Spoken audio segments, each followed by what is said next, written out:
We are like the 2007 Patriots out here. We just keep winning. So much winning. I need more, Mr. President. My appetite is insatiable. I need more winning. Give me more. Got my Coke here. Like a real true American. Oh, how good is life right now?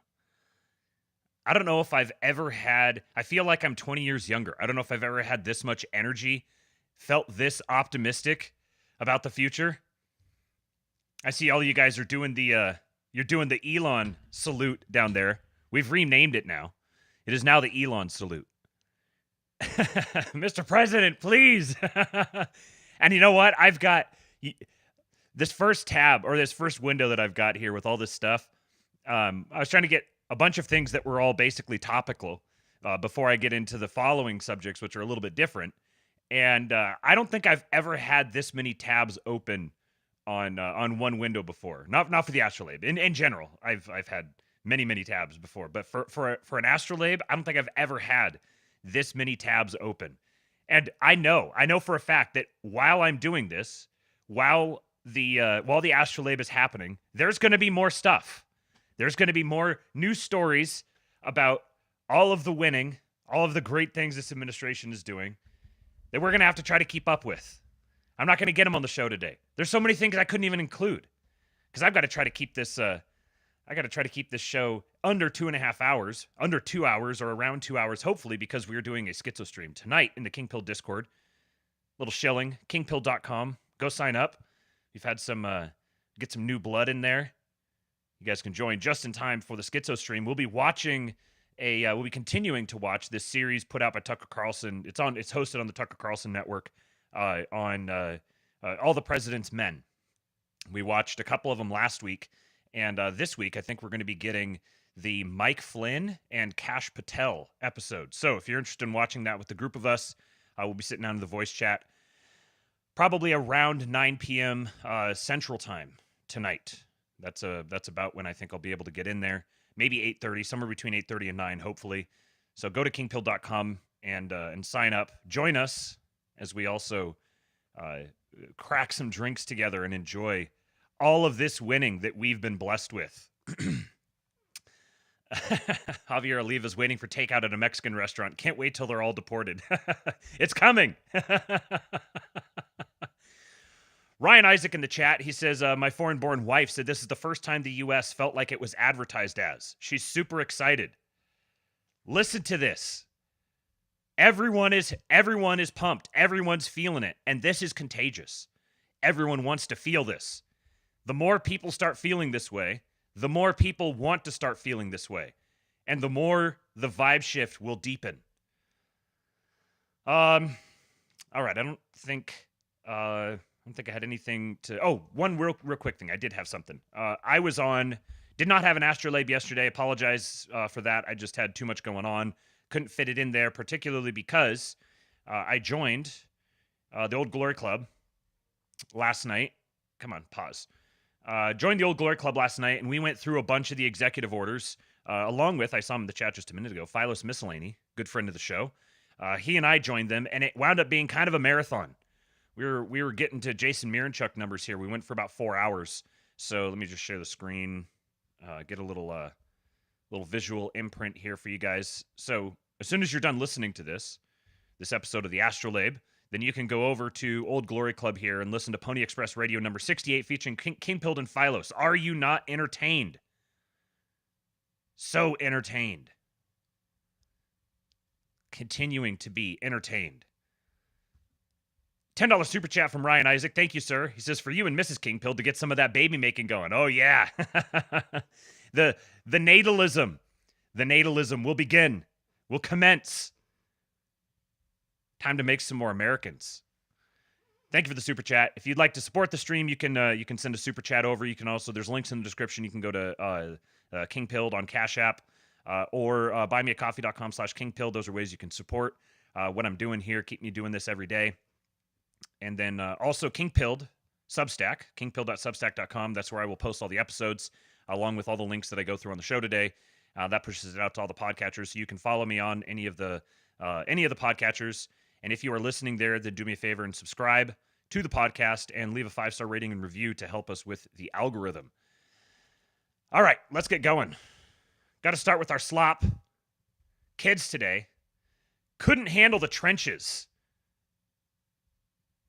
Shoot a gun, dog. Learn how to fucking shoot a gun, you fucking riot shield. What else you want me to Oh, riot shield! I'm a pussy that use riot shield!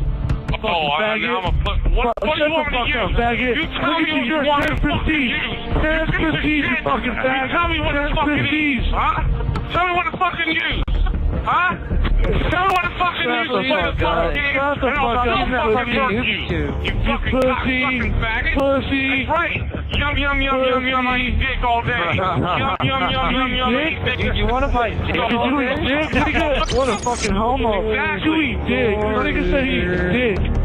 You a homo, nigga. I was making fun of you dickhead. Fucking eat one, motherfucker. Fucking idiot. You're looking like a loser right now. You test procedures and Fucking eat riot one, shield, fucking bitch. motherfucker. That's what the fuck you are. You Keep look like a using your fucking riot shield, Ewok. faggot. Keep using your riot shield. Sister. Keep using your riot shield, pussy. Shoot. I'm sorry. I meant to give a warning ahead of time. If any of you are listening with young ears around, I should have given a content warning ahead of time. This is deep internet lore. I said a little bit ago that I'm feeling energy that I haven't felt since I was like 20 years younger, and this just took me back 20 years. Geneva suggestion says, melt this down into a liquid and inject it into my veins. Ah, the good old days. Either you get it or you don't. And if you don't, then you had to be there. You had to be there. These were the days the internet was built. Speaking of flashbacks to prior times, this is what was once upon a time what people thought the internet was going to be like. This is a POV. This is a good account to follow. Nostalgia folder. They drop all kinds of this stuff. POV, you're visiting Taylor Swift's website in 2003, 22 years ago. This is what people thought the internet was going to become.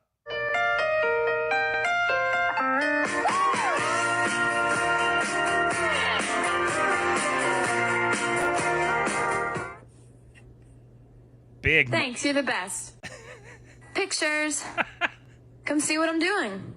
Info. You want to talk? Come on home.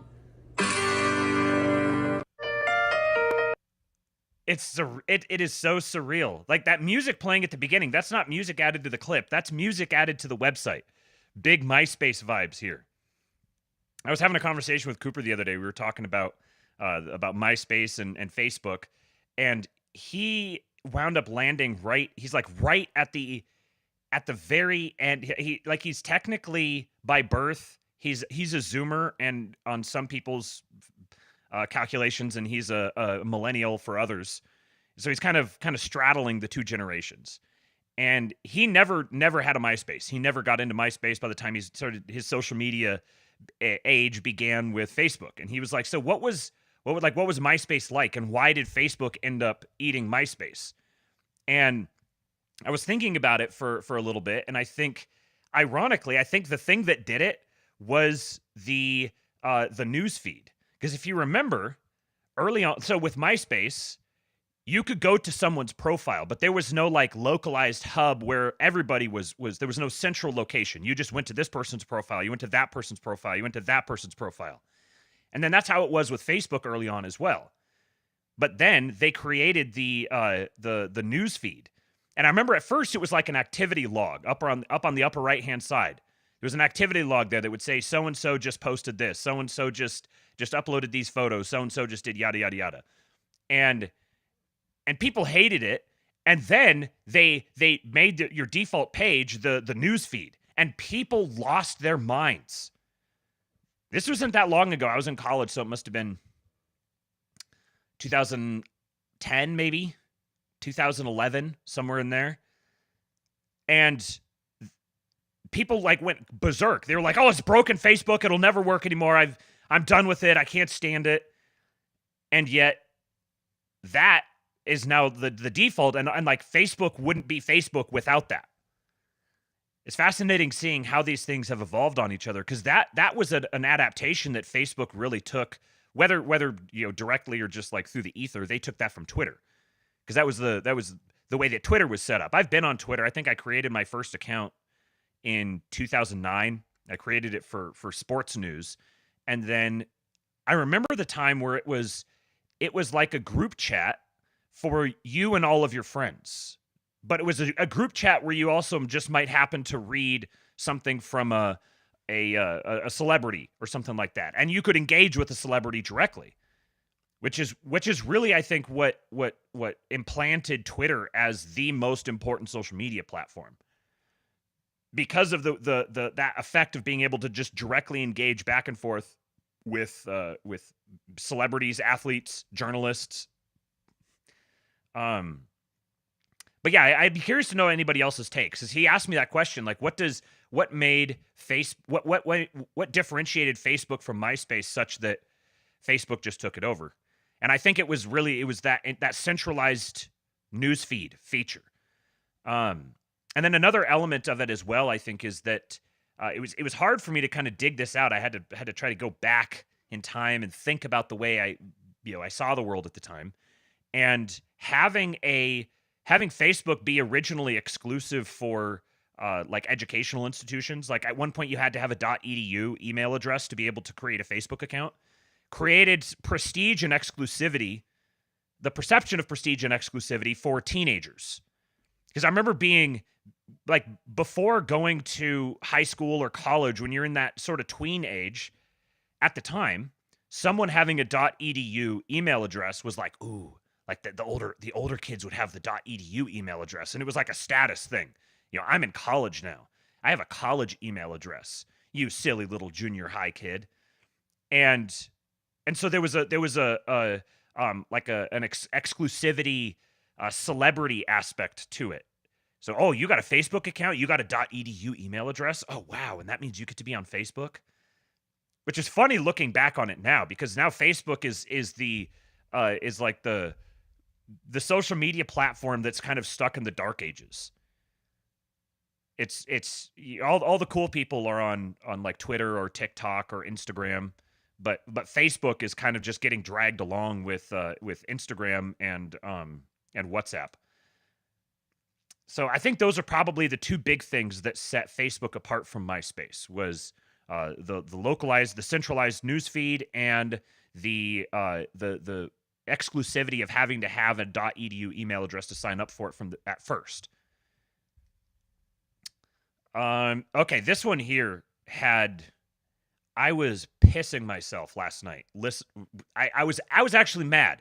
I was mad I didn't think of this one first. And some of you probably aren't going to get this. Those of you who do get it, it's probably going to hit you the same way it hit me. Shout out to Bog Beef. He says, scrolling through all the Trump Day 1 executive orders be like, oh boy, oh boy, oh boy, oh boy, oh boy, oh boy, oh boy, oh boy. Big news, big news, big news, big news, big news, big news, big news, big news, big news, big. Oh. What happened to this guy? What happened to Dash? He was there for a while, and then all of a sudden he just disappeared. But this was just, every once in a while, someone captures the moment perfectly with the perfect meme. And this is Bog Beef here. It's astonishing to me. Only 65,000 views. How? This is peak interneting. This is professional interneting. Go follow Bog Beef. And then in an addition of the the woke being more right, or like the libs accidentally getting it without realizing it, this guy here, P-Pig, I can't tell what his sim. For whatever reason, my brain is breaking trying to read his handle. He says, this guy hates Trump. I went and scrolled through his timeline. He hates Trump. He says, picture Hitler, but also he raped. Picture Hitler, but he also rapes. That's literally our current president. And WBS respecter makes me wish I could vote for him again. And I just said, you forgot to attach the Giga Chat image. They're just making our memes for us. Picture Hitler, but he also rapes. Should be on like a schizo edit with Sonnenrads behind it or something. This looks like something that that some guy named I don't know, like cunny rapist Hitler Groiper would have his cunny rapist Hitler Groiper 1488. This is like what they would have, what something they would post, and here we have a lib stumbling upon it. You guys need to follow Still Boneless if you're on Twitter. He's been cranking out some bangers lately. And he says this one at the ballot box. This is from I think Trump's interview he just did with Sean Hannity, which I've only heard a couple clips from. I haven't sat and listened to the whole thing, but this is the vibe right here. I went through 4 years of hell by the scum that we had to deal with. I went through 4 years of hell. I spent millions of dollars in legal fees, and I won, but I did it the hard way. It's really hard to say that they shouldn't have to go through it also.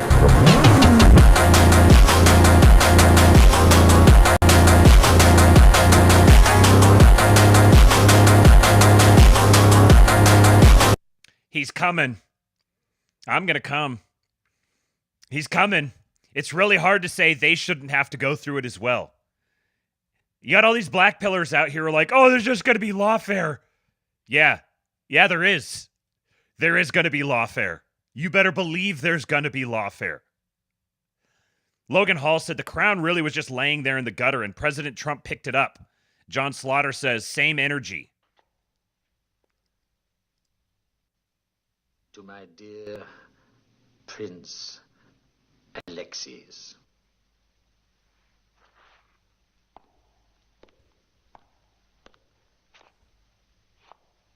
I did not usurp the crown. I found it in the gutter, and I picked it up with my sword.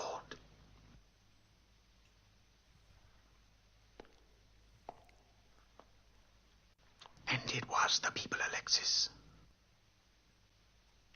The people who put it on my head.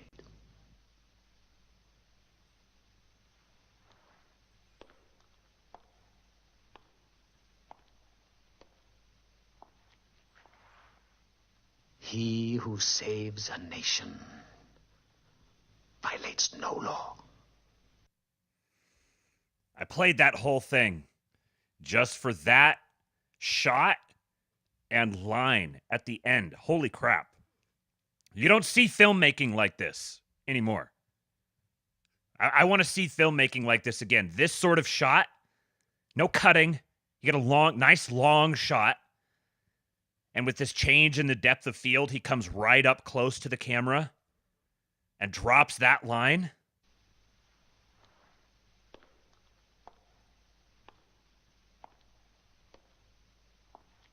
The sound of his footsteps. This is masterful filmmaking. He who saves a nation violates no law. He who saves a nation violates no law. Oh, my body cannot take it. I must become more powerful. My president is calling me to a high purpose. You've got an incredibly powerful images coming out here. This is Libs of TikTok posted this, and a man who has changed his tune in a phenomenal way. Mr. Zero HP Lovecraft. This is an incredibly powerful image. Libs of TikTok says, receive this from a TSA agent at an airport in Colorado. He tells me they were instructed to remove all DEI signage from their operation areas within the airport following Trump's executive order. He filmed them shredding it. You know what this is? What this is for the libs? This is the equivalent of the Robert E. Lee statue, the face burning in fire. The effect that that had on our guys, we've done the same thing right back to them. We're burning their sacred images. You're done. It's shredded.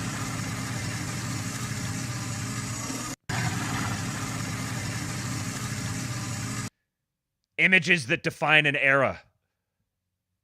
This is the death of woke right here. Symbolized in one 4-second clip.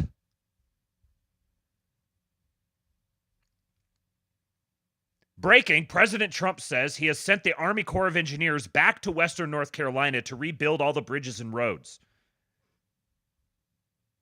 So you're telling me that Biden could do this the entire time?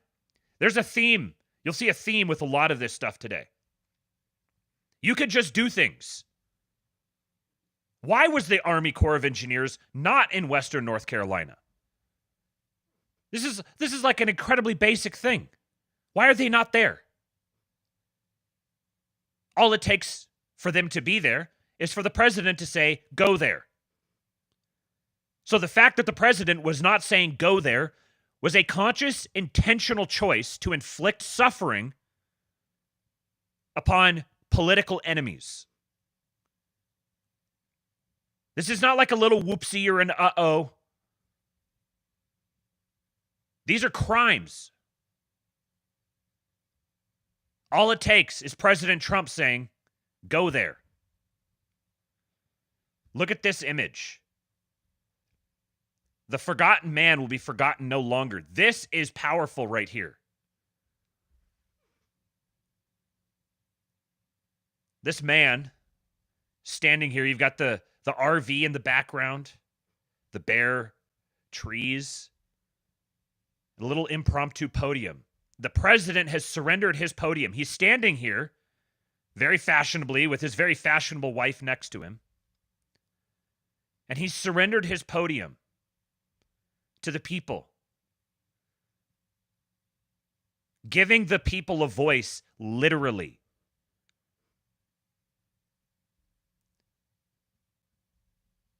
We haven't seen stuff like this in our lifetime. Maybe, I don't know, our grandparents' lifetime. This sort of leadership.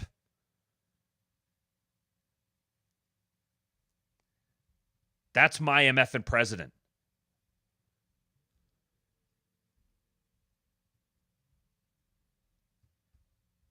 So as part of giving away his platform here, he asked a Hurricane Helene victim to name his insurance company after they denied relief.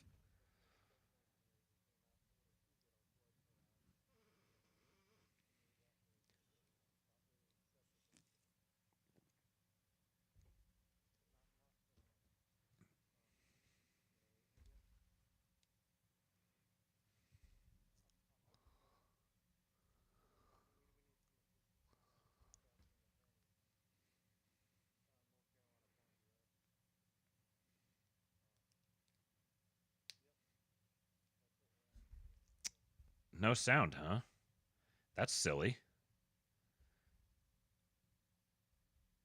Well, I guess all we can do is just stop the screen share and start it again. Basically, every time this happens, it works, so I'm just going to hit play again. Before the structural engineer even came out in order to get our flood payout. And Trump is hard to hear on this, so you'll have to listen closely. I can't get the volume up any higher. So he's not on the mic. He's just being picked up by the mic over here. So you'll just have to listen closely. To me, that was not really acceptable. Has the insurance company been responsive or not really? Not so much. You know, again, Give you the money they have to give you? I'm hoping so. And we need some assistance with that. We reached out to an attorney. What's the name of the insurance company? North Carolina Farm Bureau. You got to move it, right? Yep, That's terrible. that's what we're after Are here. a lot So of people having that problem too? With the insurance companies, general? Different insurance companies? And they're all difficult or just the one particular one? I've heard different stories from others, and a lot before the structure. Vagrant of Rhodes says this alone is worth it. To know that our people are no longer forgotten, that the president of this nation cares enough to come down in person, not only to visit, but to genuinely talk to the people and even give them his own platform to air their feelings. Just incredible. Straight Buster says this is like that video of the king and queen meeting their people in the streets. And Kalamrosh said, regarding the last image and this one, he's listening to a man who may have never had anyone truly listen before. Think about the spiritual effect that this will have on these guys. The president showed up. He didn't just show up and like give a quick speech and then peace out, surrounded by all of his protection. He hung out, stepped aside, and said, tell everyone what you've been going through. You need to be heard.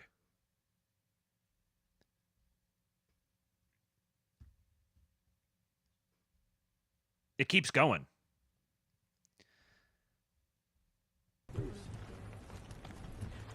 I'm Pastor Nick's, our church right down the road.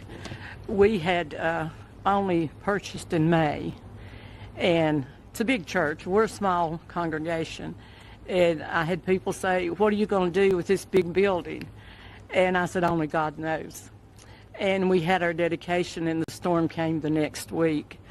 And the outpouring of people. My son brought the first load of supplies.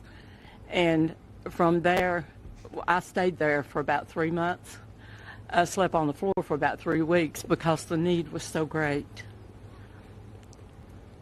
The people were so devastated. And I said, I want to be here for them.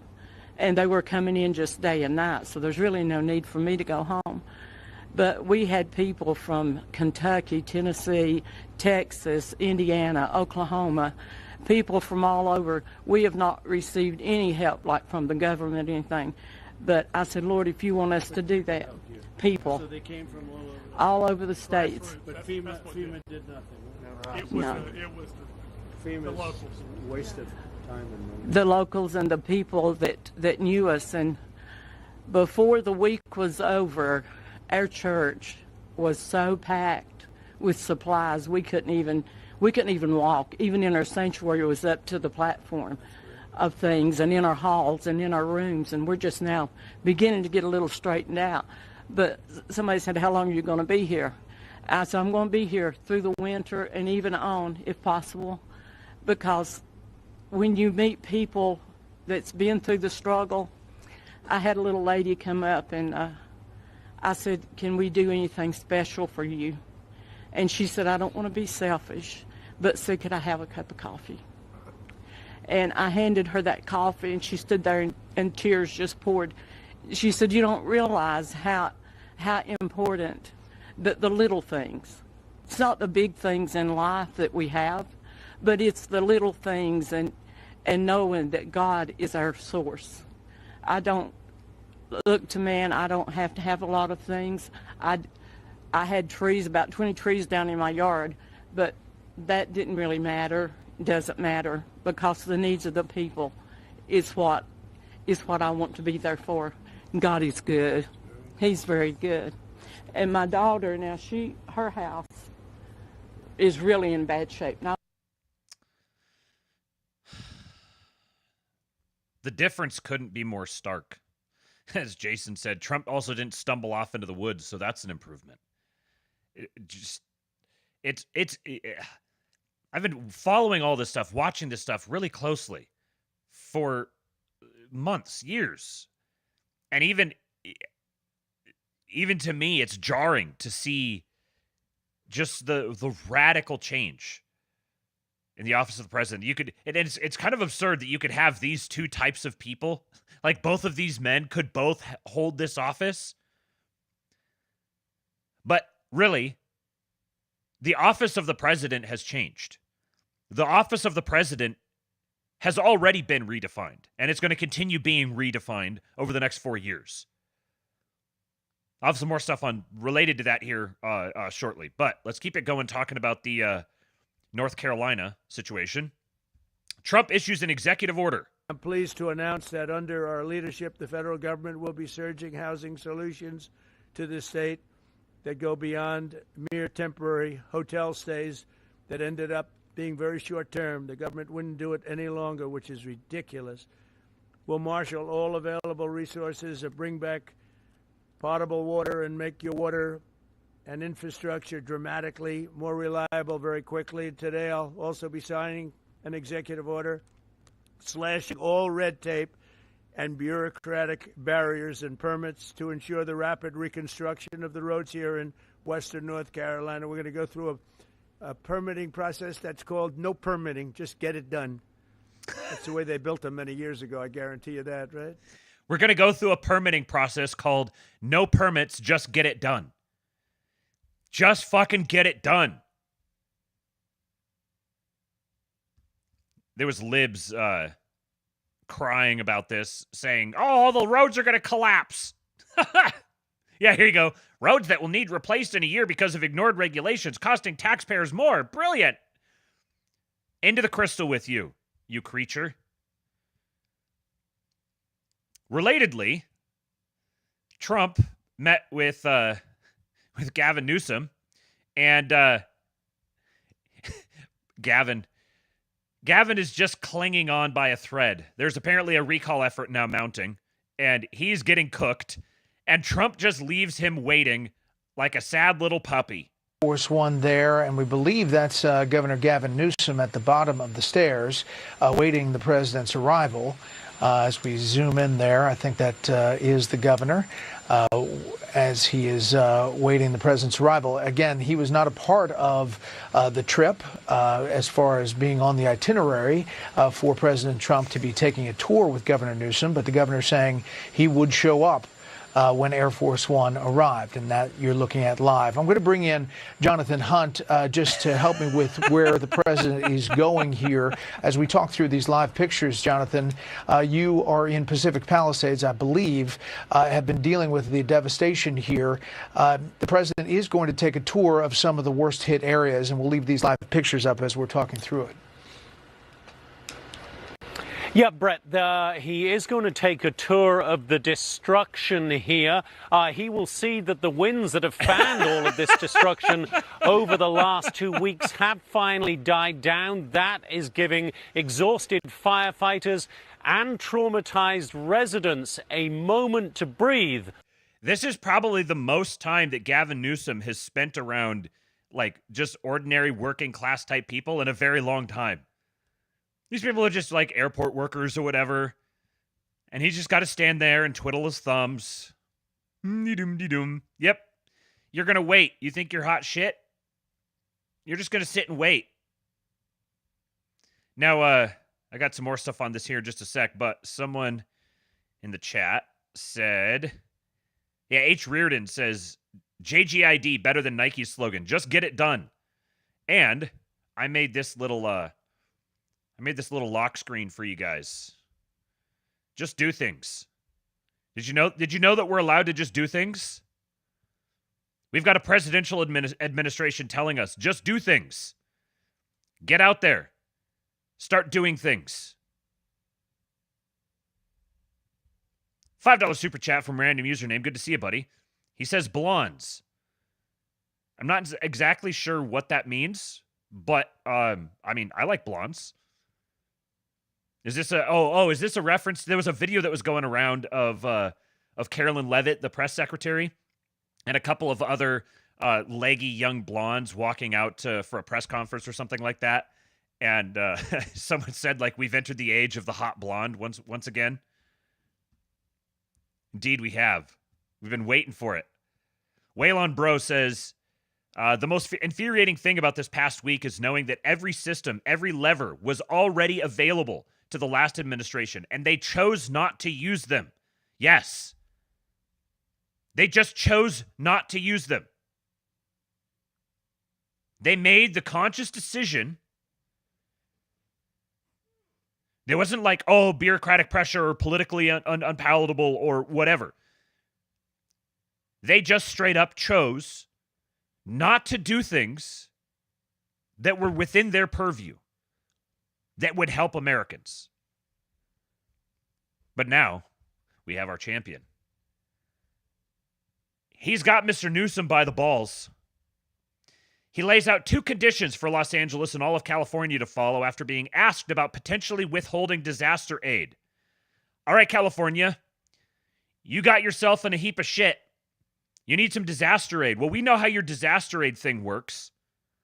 We know that you guys intentionally allow disasters to happen so that the federal government has an excuse to funnel a bunch of funds to you guys that you're going to distribute to you and all your cronies in the NGO networks.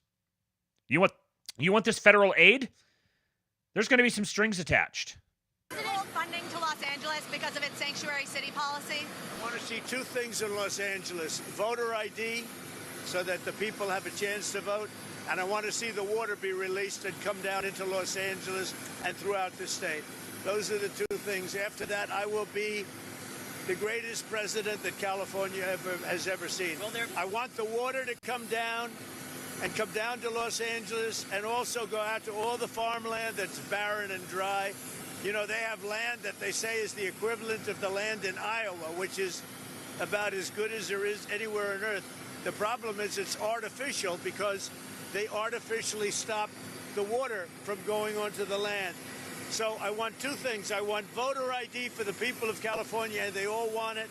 Right now you don't have voter ID. People want to have voter identification. You want to have proof of citizenship. Ideally, you have one-day voting, but I just want voter ID as a start, and I want the water to be released, and they're going to get a lot of help from the U.S. Thank you very much. I'll see you in a little while. We'll see you at the site. Absolute chef's kiss. Because you know that voter ID in California is an absolute death blow. Not just to the California gangster establishment that has been running the place for a few decades now, but to the Democrat Party establishment, period. If they lose California as the deep blue uber progressive stronghold, and like every district in California went red this last election. Beverly Hills voted for Trump on net. If you get voter ID in California, along with mass deportations, I'm just going to say this again. The Democrat Party will continue to exist to the extent that Donald Trump allows it to. He is strangling them, hitting them from every possible conceivable angle, overwhelming their ability to lawfare, giving them so many things to have to lawfare on, while pulling all of their funding, all of their illegitimate funding that they use for operations. So I'm going to give you a whole huge new bunch of tasks that you have to take on. Oh, and also I'm going to bankrupt you at the same time. Now what? The party infrastructure is, they've built up all these little strongholds with the NGOs and the Get Out the Vote people and all these different state houses and the congressional networks built around all these just straight up comic book villain level evil schemes and treason. And he's just drowning them. High Powered says Cali is in play. It might be. It genuinely might be. We're looking at like the Democrats had their reign of their reign from when FDR was elected, 1932 to 1968. Just basically dominance, culturally, politically dominance by the Democrats. And that's where the Republican Party is now. I've got some more thoughts on the the way that the Democrats could start to try to react to this, and what I'm starting to speculate about what some of the different factions are going to morph into.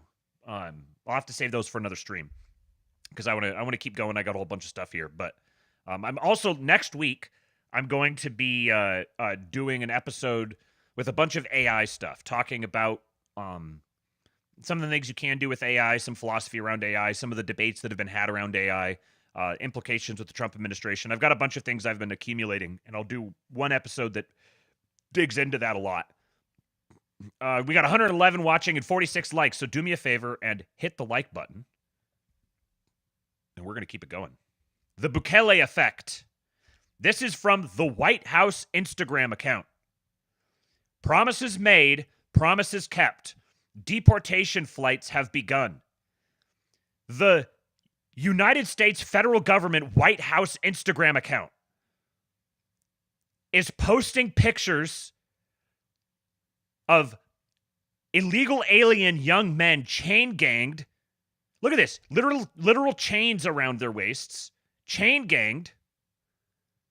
Walking onto military aircraft. Which is very obviously this little trend was started by Bukele. And one thought I had about when I was thinking about this earlier was how we've talked about this Build-A-Caesar, and you have Bukele, you have Milei, you've got Bolsonaro, and then just to certain extents you've got guys like Geert Wilders and what's the guy's name from who was the other? I was thinking of another guy, but I can't remember who it was right now. But you've had all these guys that are like little right-wing, like relatively speaking, within their political environment, they're like the right-wing populist. And each of them has had kind of their own focus that they're honed in on. Like Bukele, it was a combination of Bitcoin and crime. Milei was like slashing their federal government. There's been a number of different they have their different emphasis, but collectively they're like little micro Caesars that are manifesting a coming macro Caesar who becomes sort of like the intersection or the distillation of all these different micro Caesars. And I think a lot of people might think about this like they all were the Build-A-Caesar for Trump. But what I'm telling you is Trump is a micro Caesar as well. Trump is another name. He's a very important name. He's an escalation in this process, but he's an important name in this Build-A-Caesar contingent. There is a bigger Caesar coming. He's not the end point. He's laying the groundwork for for one greater than him, let's say. So you guys might have seen, I'm sure you guys at this point have seen this video of this guy. I love this clip so much. The video of this Haitian dude that gave just the perfect meme warfare clip that we needed at the very beginning of this process. This spazzed out, violent, like a parody of a Haitian, just about.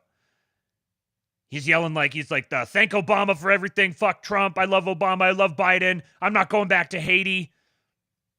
And they just get the perfect shot of him getting with the ICE agents, wrapping him, shoving him into a truck.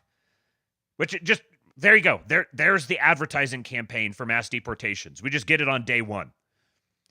And you guys probably saw Tom Homan's reaction to this. They played it, and the guy says, I'm not going back to Haiti. And he was like, well, he is going back to Haiti. Well, Stephen Miller saw that. Stephen Miller saw that Tom Homan clip. He saw the way that we reacted to it, immediately signaling our eternal allegiance to Tom Homan. And he decided he needed to one-up it. So I cut this clip a little bit shorter just to emphasize his reaction. So in this clip on Fox, they played the whole video of him spazzing out. And then it cuts back to the studio, and you see Stephen Miller. Look at the expression on this dude's face and listen to what he says.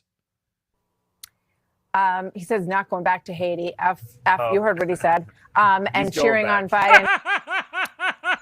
He says not going back to Haiti. You heard what he said. And He's cheering going on Biden. He says not going back to Haiti. You heard what he said. And He's cheering going on Biden. Oh, he's going back. This dude is living his dream life. He has been plotting and scheming and patiently waiting for this moment for so long. He was one of the OGs. He has been an anti-H-1B, mass deportations, immigration hardliner from the beginning. He's this whole immigration operation. He is the mastermind of all of this. He is living his absolute best life. Look at that shit-eating grin. And then look at this. I'm sitting here laughing about this for like an hour. This is literally, I scrubbed through. This is the first frame when it cuts back. He's sitting here in the studio watching this video of this dude freaking out, screaming, "Oh, thank you, Obama. Fuck Trump. I'm not going back to Haiti." And he's just cackling. He's just laughing his ass off. Oh, yeah, he's going back all right.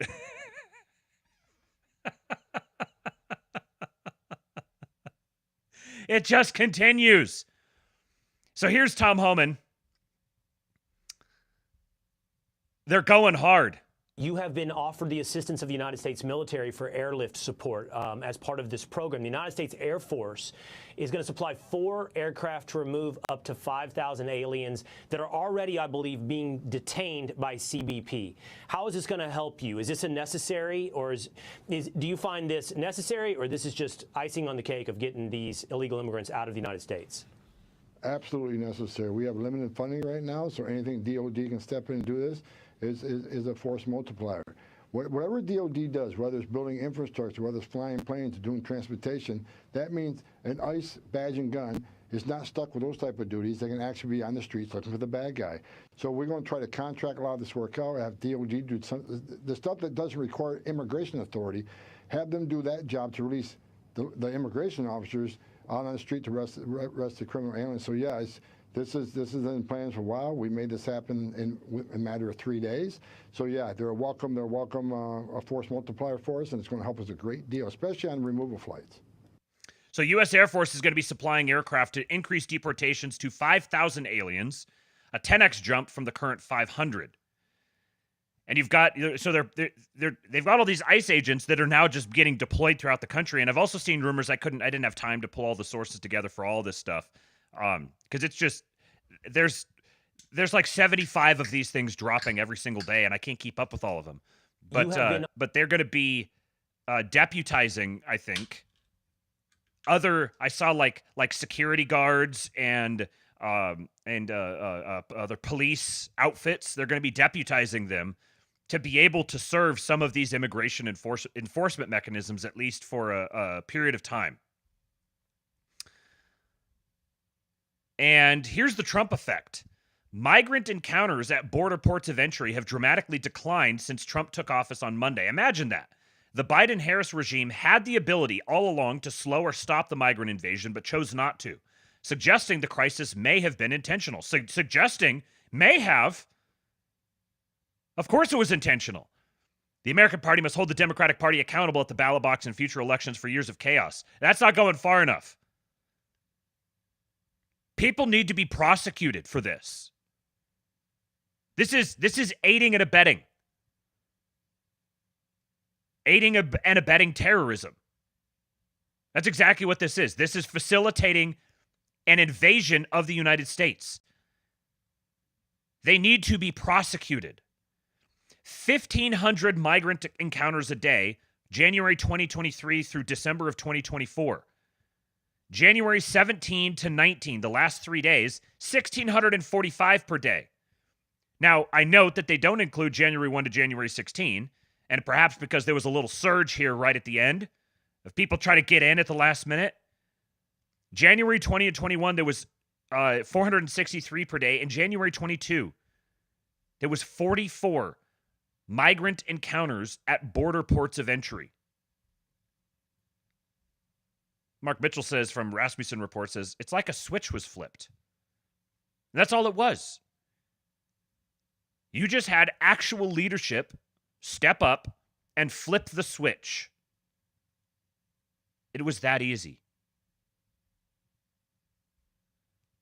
From NYPD News, for the first time in 30 years, there have been 0 shooting victims in New York City for a 5-day period. This is the longest we've gone without a shooting victim since the beginning of the CompStat era and is a result of the brave work that the members of the NYPD do every day. Oh, is it? Is it? The NYPD that's been there all along? They're the ones who get credit for this? No. We all know who gets the credit for this. 0 shooting victims in New York City for a 5-day period for the first time in 30 years. Gives you an idea of who might have been doing all that shooting.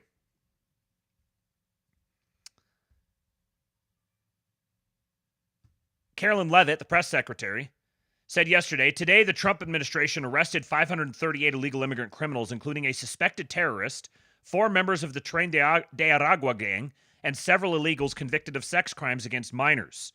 The Trump administration also deported hundreds of illegal immigrant criminals via military aircraft. The largest massive deportation operation in history is well underway. Promises made, promises kept. And Josh Steinman says, you think people started looking for them after President Trump took the oath on Monday? You're crazy. Biden and Harris knew these evil people were being released into the country, knew the police could arrest them, made sure they didn't. Never forget, they knew. We knew it was intentional, but now we're getting undeniable proof that this was all intentional.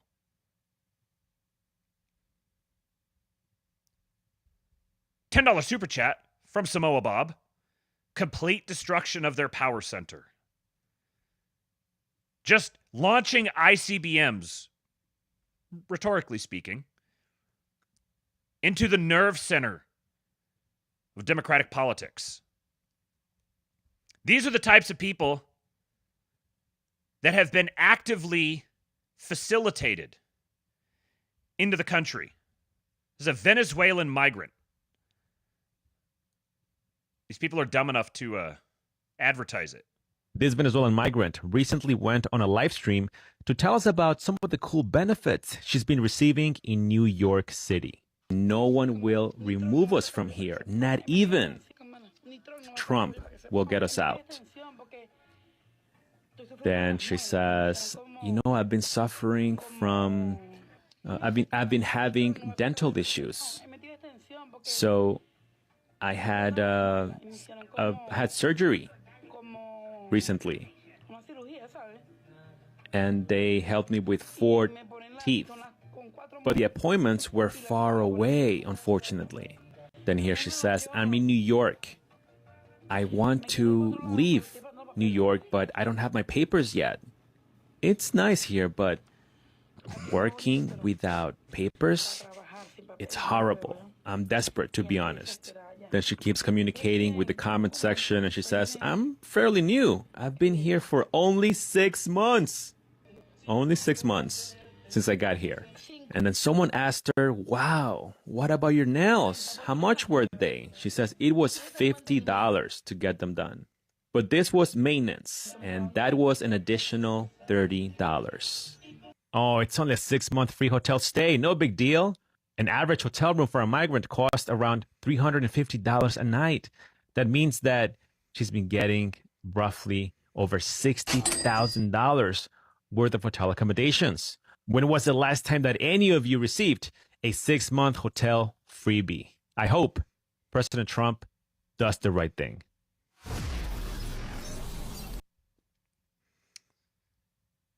Free dental surgery, free nails done, free nail care follow-ups, 6 months free hotel stay.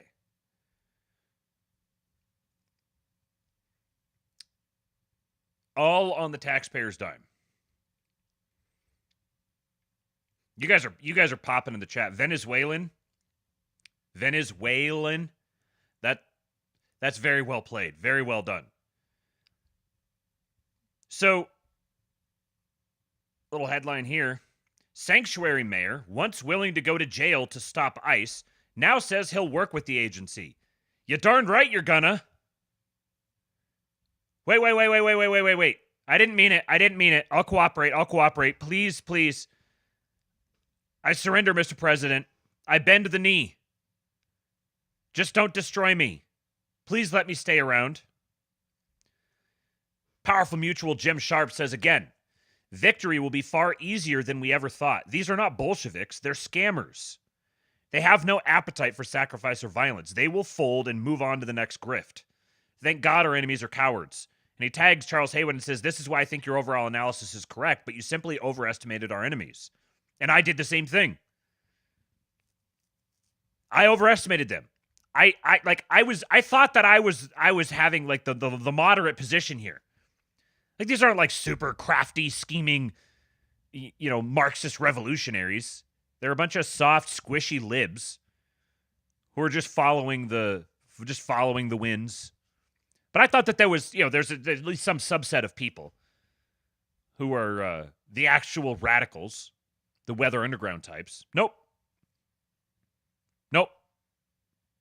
Those people do exist, but they've just lost their entire constituency. There's nobody who wants anything to do with them, who wants to be around them. It's dead. Their cause is dead.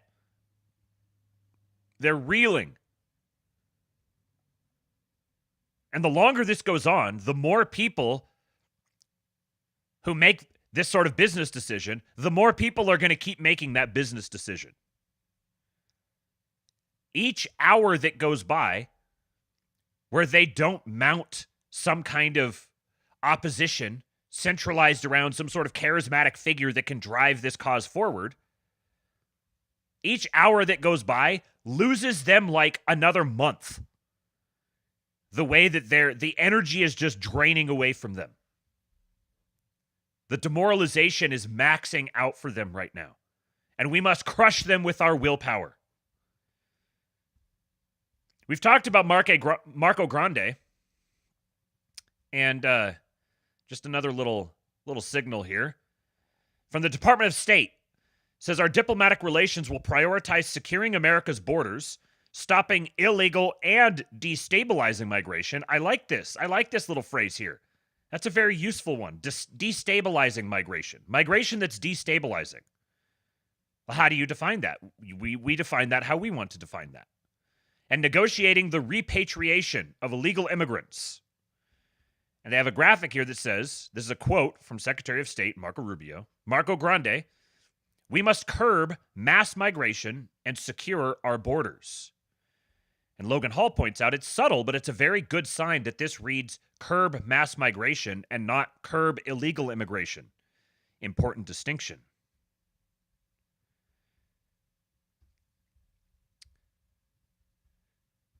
Chris Rufo points out the Twitter to White House pipeline is real. A friend pointed out that Trump's executive order on migration mentions Springfield, Ohio, a story broken by right-wing anons, and Charleroi, Pennsylvania, which we covered alongside Nate Hotchman. Now, notice, Nate Hotchman here is the executive director of America 2100, which is this organization that was created by Marco Rubio's former chief of staff.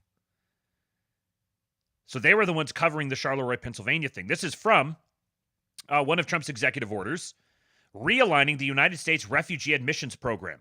By the authority vested in me as president by the Constitution and the laws of the United States of America, including the Immigration and Nationality Act, and Section 301 of Title III United States Code, it is hereby ordered, over the past 4 years, the United States has been inundated with record levels of migration, including through the U.S. Refugee Admissions Program, or the U.S. RAP. Cities and small towns alike, from Charleroi, Pennsylvania, and Springfield, Ohio, to Whitewater, Wisconsin, have seen significant influxes of migrants. Even major urban centers such as New York City, Chicago, and Denver have sought federal aid to manage the burden of new arrivals. Some jurisdictions like New York and Massachusetts have even recently declared states of emergency because of increased migration. So they're specifically mentioning Charleroi and Springfield, which came from Twitter. Another powerful mutual here, Josh Rayner, says, so many self-important people around here clamoring for status, where this went Martin, captive dreamer, went from his fingertips to Trump's lips on the debate stage and now to an actual executive order. We have the best guys, don't we, folks? One of the clearest examples right now, clearest documented examples of the pipeline from Twitter to the White House to the Federal Register. We have an executive order that has been created and influenced by, in large part, the work of right-wing anons. We just keep winning. Here's another little small thing, but we've got our based high heels governor here laying down the law with the press regarding the new standards of language that are considered acceptable. And watch how the journo just caves. This one's actually pretty hard to hear as well. JXC News Channel 4 here in Jacksonville. I just have 4 questions. One, Florida is home to hundreds of thousands of undocumented immigrants who are working in areas. Well, so the federal government has made clear that the statutory term, it's not they're illegal aliens. That's the statutory term, and that's what it is. And I think it's to try to water down. I mean, like, undocumented, it's like if I get in my car and I forget my wallet, okay, I don't have my document on me, like my driver's license, but I mean, I still have a right to drive. I just made a mistake. This is intentional to come in illegally. And it's not just a question of missing a document. It's a question of, you violated the law that were very clear and knowingly, and with the help of the cartels in many cases. So I'll rephrase that. So Florida is home to hundreds of thousands of illegal immigrants who are illegal aliens, if you want to call it, who are working in areas of agriculture, farming, construction, hospitality. I'm just wondering, once we start to see, the significant roundups of these people, is there a plan in place to help those industries, to prevent those industries from experiencing true hardship, financial hardship? So here's what I'd say. They made the same arguments in 23 when we did our immigration Cayenne Road. We did e-verify. When any of those industries, when they hire new people, they've got to verify their immigration status. Otherwise, they can't work. And people said, you are not going to be able to. Shout out to Mr. DeSantis here, once again, our based high heels governor, for laying down the law. And this is where he shines. This is exactly where he belongs, doing exactly this. He's a perfect, if you think about the model of you have like the king, and then the king has all of his lords, and his lords have their own domains, and they serve at the will of the king. This is the perfect, he's a perfect lord. He had his little aspirations for the crown, but no, he doesn't, he's never going to get the crown. And frankly, I don't even think he wanted the crown. The instant change in his demeanor and everything, as soon as he suspended his campaign, told me that he was doing that because people were pushing him to do it. And his heart wasn't in it at all. He's right at home as the emperor of Florida. So we've got a public appearance from our vice president. The very first public appearance of U.S. Vice President J.D. Vance, a Catholic, after assuming office, is to speak at the March for Life rally in Washington, D.C. Look at our guy. This is our vice president. I am the pro-life generation. I sent this to my wife as soon as I saw it, and she just replied, that's hot. Pro-life is fashionable again, ladies and gentlemen. And toward that end, you guys have probably heard that Trump pardoned 10 of the pro-life political prisoners. And today, he banned NGOs that perform or promote abortions from receiving federal funding and signs an executive order further ensuring no federal funds go toward abortion. All of you pro-life activists out there, the ones who were complaining about how you're not going to vote for Trump because he doesn't support a national abortion ban, you can all I won't say that. My son might be listening to me. You can take a long walk off a short dock. You've revealed yourself to be moronic grifters.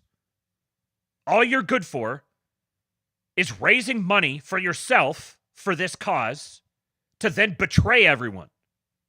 Maybe deep down in your heart, you really do care about the babies. Maybe. It's a little hard to tell from your behavior because it was very obvious that the two options here, maybe you're like, oh, presidential politics.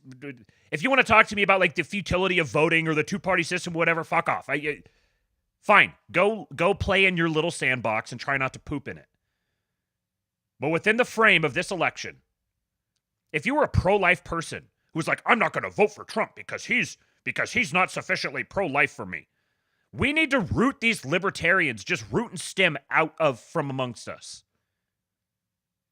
We need a camp for libertarians. Go do something productive. No one has made a greater impact. Nobody has saved more babies from being ripped apart or poisoned in the womb than Donald Trump. It's not even close. And if you want to give me your like purity spiraling pro-life, like he won't ban it on the nationals, he shouldn't ban it nationally. Do you understand the concept of cutting off your nose to spite your face? This goes back to the FEMA thing. I forgot to mention this when he was talking about FEMA. He says FEMA's worthless. Like we need to just get rid of it. And he said he would just as soon just send aid directly to the state that needs it. We don't need to have FEMA involved in all of this at all. Just tell the states, create your own organizations for disaster management, and we'll just, when the time is right or when it's appropriate, we'll go through the process of just sending the federal funds directly to the states. This isn't because Trump is some ideological federalist. I'm glad he's not. That's what makes him so effective. Because he's not going to get bogged down in all this gay theory cell bullshit. He's a federalist for pragmatic reasons. That's his instinct. So yeah, we got rid of it at the national. We solved the problem at the national level. Figure it out in your own states. That's exactly the position that he needs to have. And anybody who had a problem with that, as Ryan Isaac says, they can work on enacting the nap in Siberia.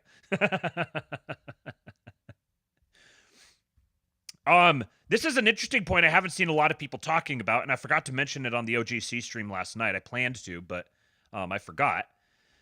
So one thing Trump did a couple days ago is ordered a blackout at health agencies, CDC, FDA, and NIH. They cannot publish scientific reports, update their websites, or issue health advisories for now. And I think probably one of the reasons for that, as Wyatt here says, is it means that Donald Trump was likely made aware that the FDA, CDC, or NIH were planning to sabotage him by making several quick announcements.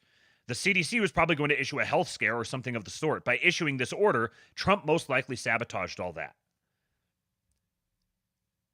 And I just keep coming back to this, that has exceeded even my expectations, just how thorough they've been with all of this. They're covering all of their bases.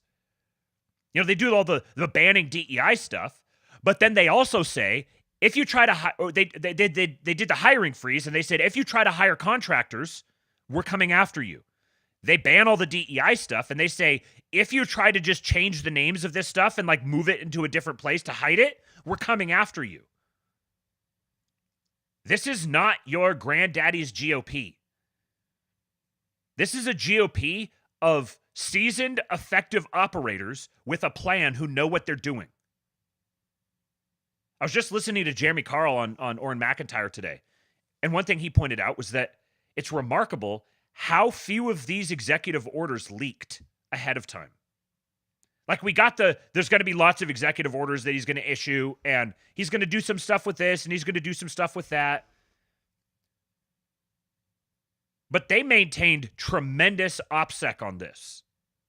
Nobody was prepared. Even allies, even people who are relatively close to the administration have been like, holy crap, I never expected something like this.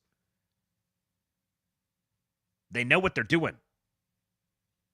Yes, Fenris Unbound says actual executive. This is why I'm saying Trump has redefined the office of the president. Curtis Yarvin's getting everything that he dreamed of. A new FDR. There was questions. Is Trump the guy? Or is he laying the groundwork for the guy to be the new FDR? He is the new FDR. He's probably going to go beyond FDR, honestly. Yeah. His administration is competence maxing.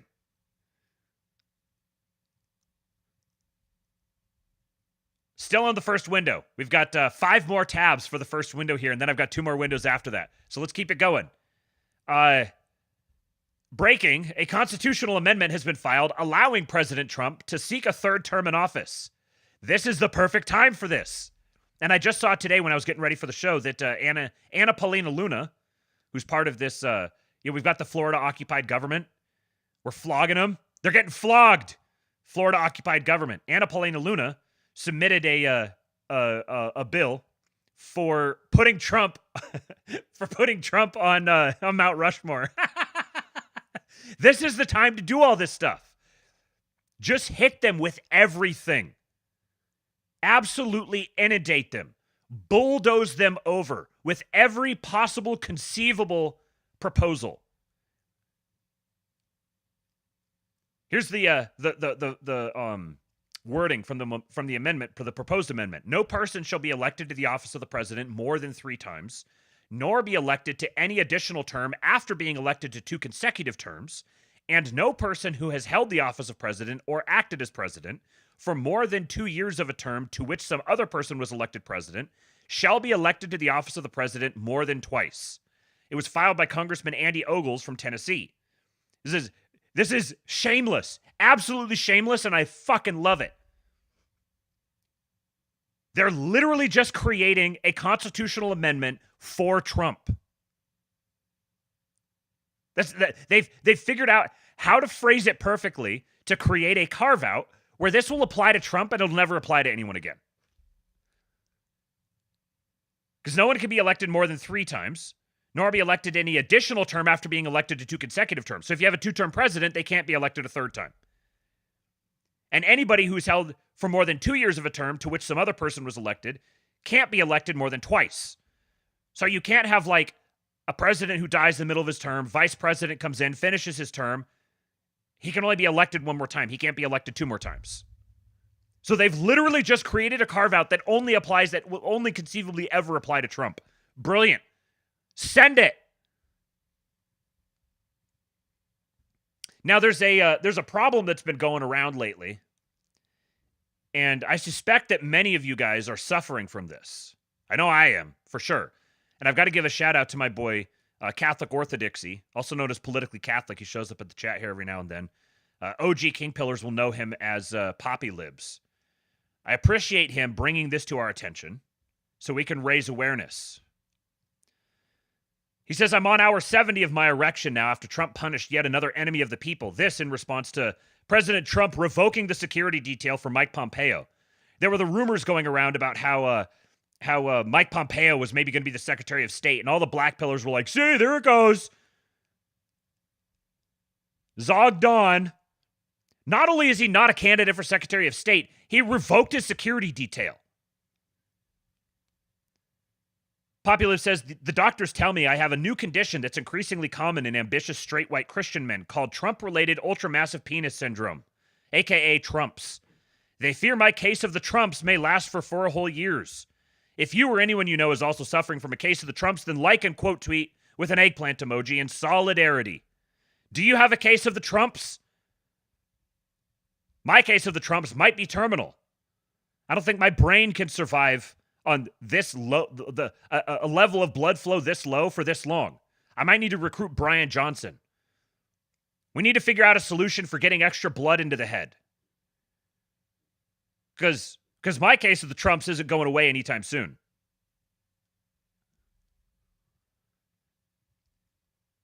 And here's what they're left with. This is Hakeem Jeffries, the minority leader in the House.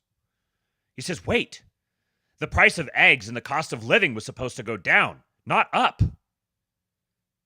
Do you see it? Do you see what's happened? See the shift? Trump isn't being Trumpian enough. This is their angle of attack that they're left with.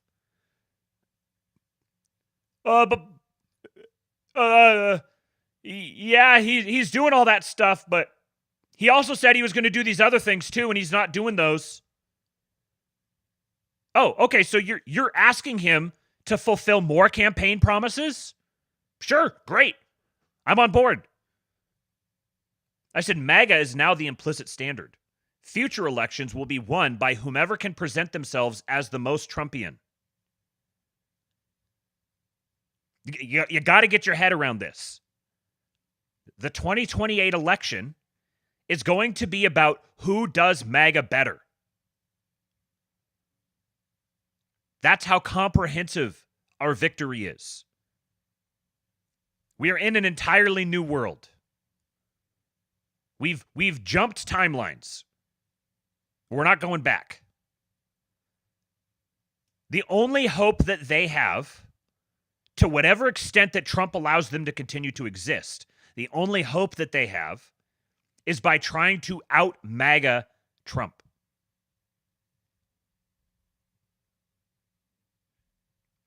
Matthew Boyle at Breitbart says, a couple thoughts as we wrap yet another successful day of the second presidency of Donald Trump. I keep seeing some people worried about this or that, blackpilling, freaking out about rumors on staffing or Senate confirmation issues or whatever. First off, don't believe any random rumors online. There's lots of fake stuff out there. Wait until things are confirmed. Secondly, the good guys are as engaged as ever, and I'm not panicked at all. I think things will get sorted in the Senate, and as for staff stuff, I think that'll all work out too. Trust me, this first few days of Trump's return is even better than I could have ever imagined. Roll with us. The good guys are watching everything. Remember the Twitter to White House pipeline? Our extremely online vice president is watching and listening. I've noted that Elon Musk has had a sudden uptick in a particular type of tweet. It's noted. Somebody tweets something. The couple that I've seen is one. I've seen it. He's done it probably a half a dozen times, and it's either someone saying, "Hey, look, this federal agency or this university or whatever is trying to do this sneaky thing," and he says, "Noted." Or here's this NGO that has this massive amount of money being funneled to it for these super gay things. Doge should take a look at that. And Elon says, noted. And someone pointed out to me, and it seemed completely obvious as soon as he said it, this is probably a trigger for an automation that tags a certain tweet for some kind of database somewhere. When Elon is going through and he's doing these responses, we've talked about him before. He has his like, wow, or his interesting, or 2 exclamation points. It's never 3 exclamation points. It's never 1 exclamation point. It's 2 exclamation points.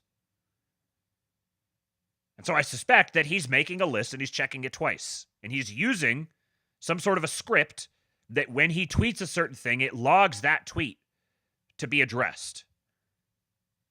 When he said, we are the media now, this is what he was talking about. And they are listening. Remember, they're competence maxing. They're listening. He says, believe me, we remember 2017 to 2020 and the battles with the deep state. We are monitoring every move and every announcement, and if anything rises to the level of an actual major concern, we're on it and we'll do big stories on it. I can speak for our team at Breitbart News in saying we are watching everywhere. Overall, my view at this stage is things are just simply phenomenal. If that changes, you'll see a change in tone from me and from us. I hope it doesn't ever change, and at this rate, I don't know if it ever will. But we're ready if it does.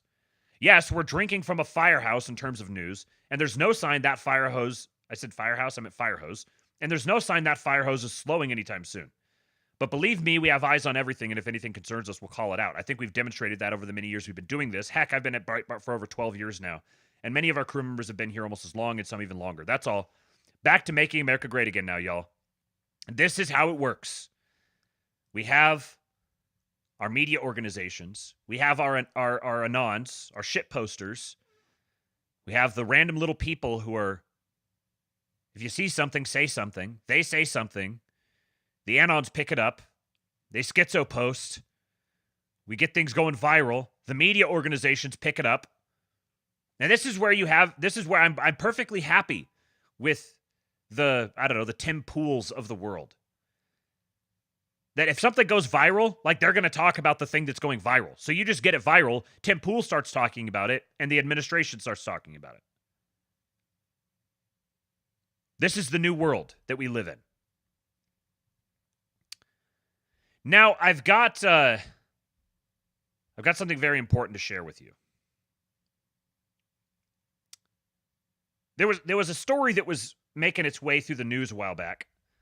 And it was a really big deal. Everyone was talking about it. And then it just suddenly just disappeared. And we told you a few months ago that we'd received this secretive transmission from beyond the ice wall. We were trying to piece it together, trying to figure out what's going on, and being tasked with putting it into a consumable format for the rest of you. Well, we have gotten an exclusive leak that clarifies this event that was happening several weeks ago. You guys are getting the inside scoop for the first time here now. From this new Twitter account that just showed up, Twitter handle is @EWBSX Cyberbully. The bio says radio for our guys, and it says it's coming from beyond the ice wall. The pinned tweet says, stand back, stand by, stay tuned. And there's a message here for you. This is embarrassing, but here you go. Cyberbully here. Hope you guys are having a relaxed, blessed Friday evening. Congratulations, Sailor. You made it to Friday. Listen, there's something I have to get off my chest. And I wanted to wait a little while until things cooled down, so to speak, because to tell you the truth, I was a little embarrassed to come clean about this. But remember those drones everyone was losing their mind about not too long ago? Well, we'll put it this way. My airship may not be able to cross the ice wall, but my little sentinels can. How else am I supposed to see with my own eyes all that I've been hearing about from this side of the ice wall?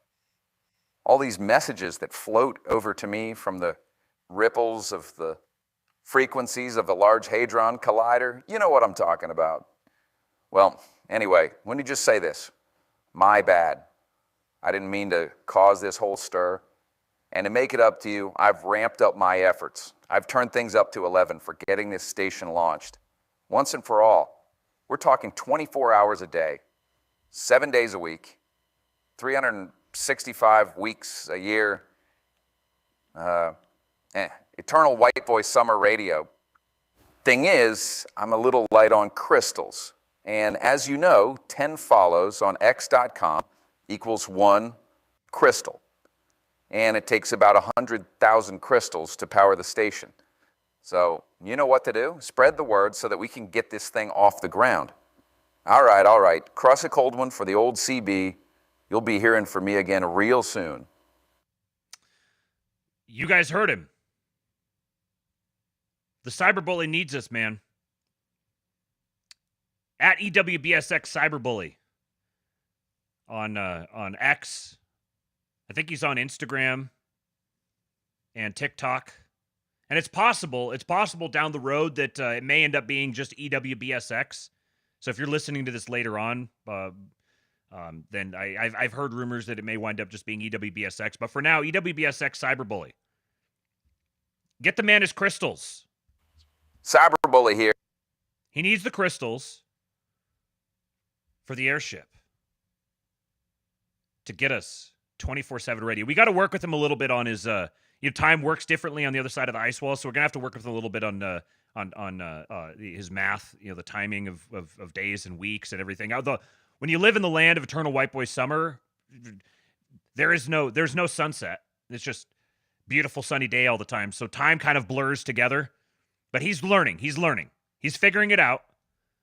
we're helping him. We're helping him know how things go on over here. And he's fascinated. He's fascinated with the world that we live in. So, at EWBSX Cyberbullying, you can go to EWBSX.com too if you want some more information. And stay tuned because reports are there's going to be more stuff dropping next week. All right. Hit the like button, ladies and gentlemen. 118 watching and 69 likes. We love the 69, but we do need more likes. So what's going on? What the hell? Why did it open that one? What's going on the other side of the pond? Did you know that the World Economic Forum has been going on? Uh-oh, incoming. All right, we got to hold off. We got to hold off on the Europoors here for just a minute because the young prince is arriving. Let's see how long it takes. Do I hear footsteps? Oh, I hear a voice. Little face. Here he is. Good night, big guy. Were you expecting me to sneak in here? I was expecting you to sneak in here. You know why? Because Mommy told me that you were coming. She should have told you that I was coming. Oh, sorry, Mom. I got you in trouble. I love you, big guy. All right, say hi to everyone. Hi. All right. Daddy, I would like to turn the fan on. No, I don't want the fan on right now. Hey, leave that alone. Leave it alone, please. Don't mess anything up. It's very... If that turns on? It would turn all the lights off. We don't want all the lights turned off. All right, go to bed, Bubba. I love you. Can you close the door behind you? I choose you, Papa. Just you, Daddy. Can we go up in the attic tomorrow, Dodie? Yeah, we could probably go up in the attic tomorrow. Tomorrow, Dodie. No! Not tomorrow, Dodie. Love you, bub. Check him out on Prince Build. Ryan Isaac says, it's good to see other boys act how mine does. Oh, well, it's good to know that there are other boys who act as mine does. All right, so speaking of Europoors, World Economic Forum's been going on right now, and it's basically like a funeral. It's like a morgue. It's a bunch of sad old people talking about how much they have been completely BTFO'd. Trump has done something no person in the world has ever done before. A dead man, a dead politician, has risen. Somebody who, if we were 4 years ago at Davos, he's buried, dead politically, known to me. He's now returned. This is the greatest comeback in political history of a politician. And then, therefore, he thinks he can do anything. We need to also factor in not only who's... He doesn't just think he can do anything. He can do anything. That's what happens. That's what happens when you come back from the dead. You can just do things. One, which is Trump, but who's lost, which is to say us. And I guess I would throw into that the epitome of the us who is losing here is Europe. That the European Union and by and large its member states have misread the direction where events were going. The causes that it is interested in, climate, human rights, some others, as well as the methods of diplomacy that it prefers, are simply being gradually kind of marginalized as something new, not necessarily something better, but something new moves into the center. It's fascinating to see them qualify all of this so much. Something new is coming. Now, it's not necessarily something better, but even that framing alone also says it's not necessarily something worse. It's also interesting. I don't even know who these guys are, but we've got an American dude here who says, who has lost is us. And then he says the European Union and the World Economic Forum just had a miscalculation here. You know, the way that we talk about these problems, the way we try to solve them, the types of problems, all of them are just changing. We've lost. Samoa Bob, $5. Thank you, man. He says, I love how they just come right out and say this stuff. They're shell-shocked. They're completely shell-shocked. They did not, like, they went all out trying to stop it. They did everything they could think of to try to stop him, up to and include taking a shot at him.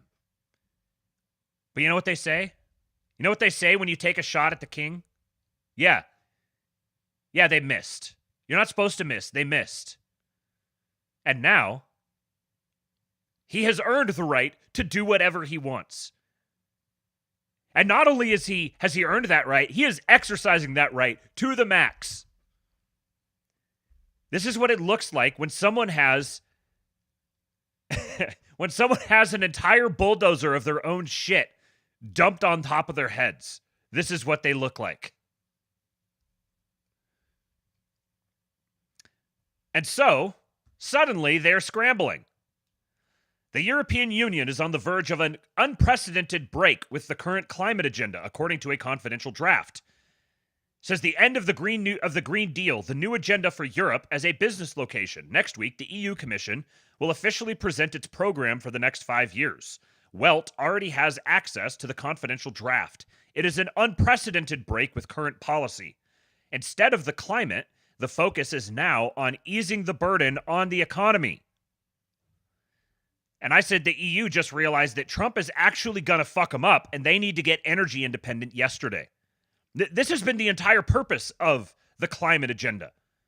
Like, why would you pursue an agenda that cripples innovation, depresses the economy, and just makes everything worse and makes everything cost more and pulls everyone down? Like, why would you do that?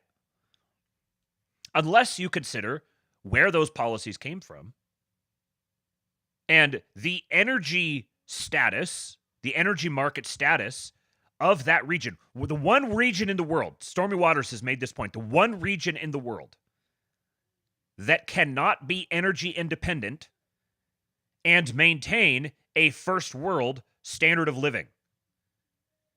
It's the one place that's called a continent that isn't a continent. This has bugged me since I was a little kid. Why do you call Europe a continent? It's not a continent. It's a peninsula with some affiliated islands. It's not a continent. Europe cannot be part of the first world while maintaining energy independence in the current energy world. And they've spent the last few decades trying to cripple the energy markets everywhere, to drag everyone down to their level, to ensure nobody can take off away from them, can pull away from them. And they're desperately fighting wars on all these different fronts to try to give them as many options for importing energy as they can. But they've managed to get themselves cut off from everything and piss everyone else off. So now, like, Russia, the Germans trade cheap Russian gas for worthless Ukrainian war bonds that the Bank of England is about to start redeeming at par. Just printing pounds to buy worthless bonds.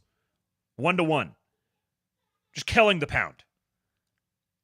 But they've got to try to keep their bondholders, make their bondholders good, keep whatever influence they can. And Russia's perfectly happy to start building pipelines down into the Middle East and off to China. Turkey's making their move to become the hub that all Middle East energy has to flow through. And Trump has told the European countries that they're going to get tariffed to Kingdom Come unless they massively ramp up their purchases of oil and natural gas. So what's happening now is the EU has just cottoned on to what's actually happening. Each one of their gambits has failed, and they don't have a backup plan. So they've got to completely reorganize everything and abandon the entire climate. Climate change is dead. That whole narrative is gone. It's dead, gone, cooked. It's not coming back. Now, Europe is going to pivot toward Trump politically. They have no other choice. They have to start echoing his talking points and trying to echo, reflect his policies while also sort of try to pretend that they're different. and they're just going to get colonized. That's our trajectory right now. The European countries are going, and it's going to start with select European countries, and it's going to start informally, but it may become formal at some point in the future. Europe is going to be colonized by an independent, sovereign United States. The colonial shoe is going to be on the other foot. The colonial boot, you might say.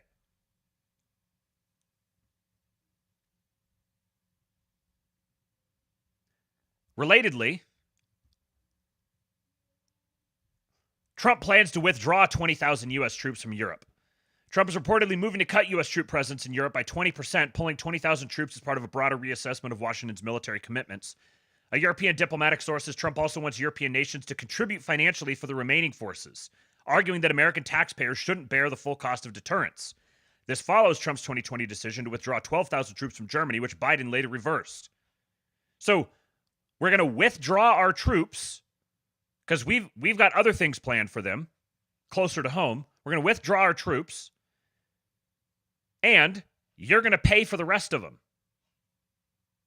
Because if ultimately you're going to acquire territory, you don't want to acquire that territory in its more expensive state. You want to acquire that territory in its in a more bedraggled state. And so we're going to give you a period of time to prove that you're actually players on the global stage. Can you get your shit together without just parasitizing off of everyone else? Can you get your shit together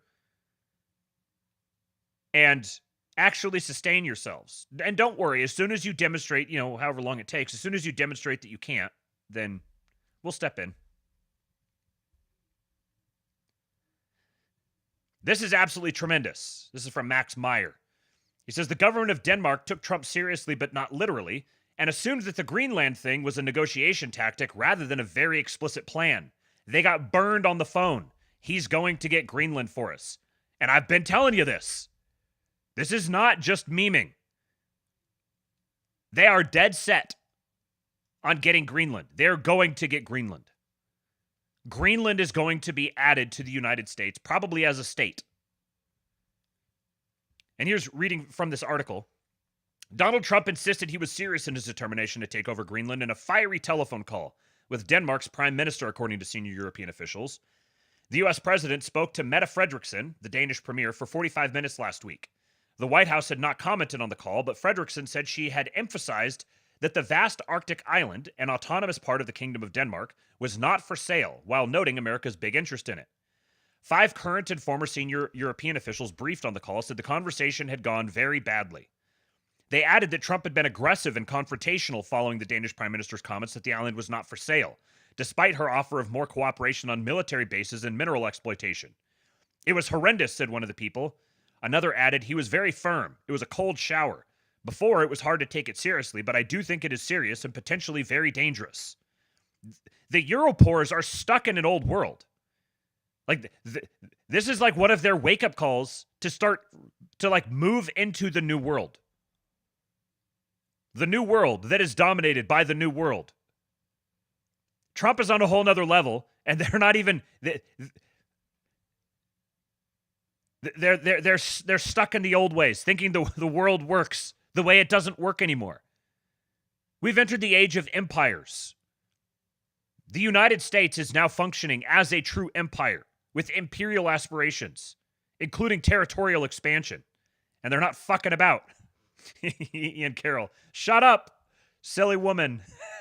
I hope he told her that. No, he's a gentleman.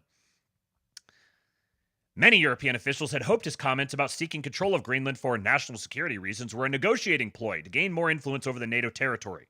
Russia and China are both also jostling for position in the Arctic.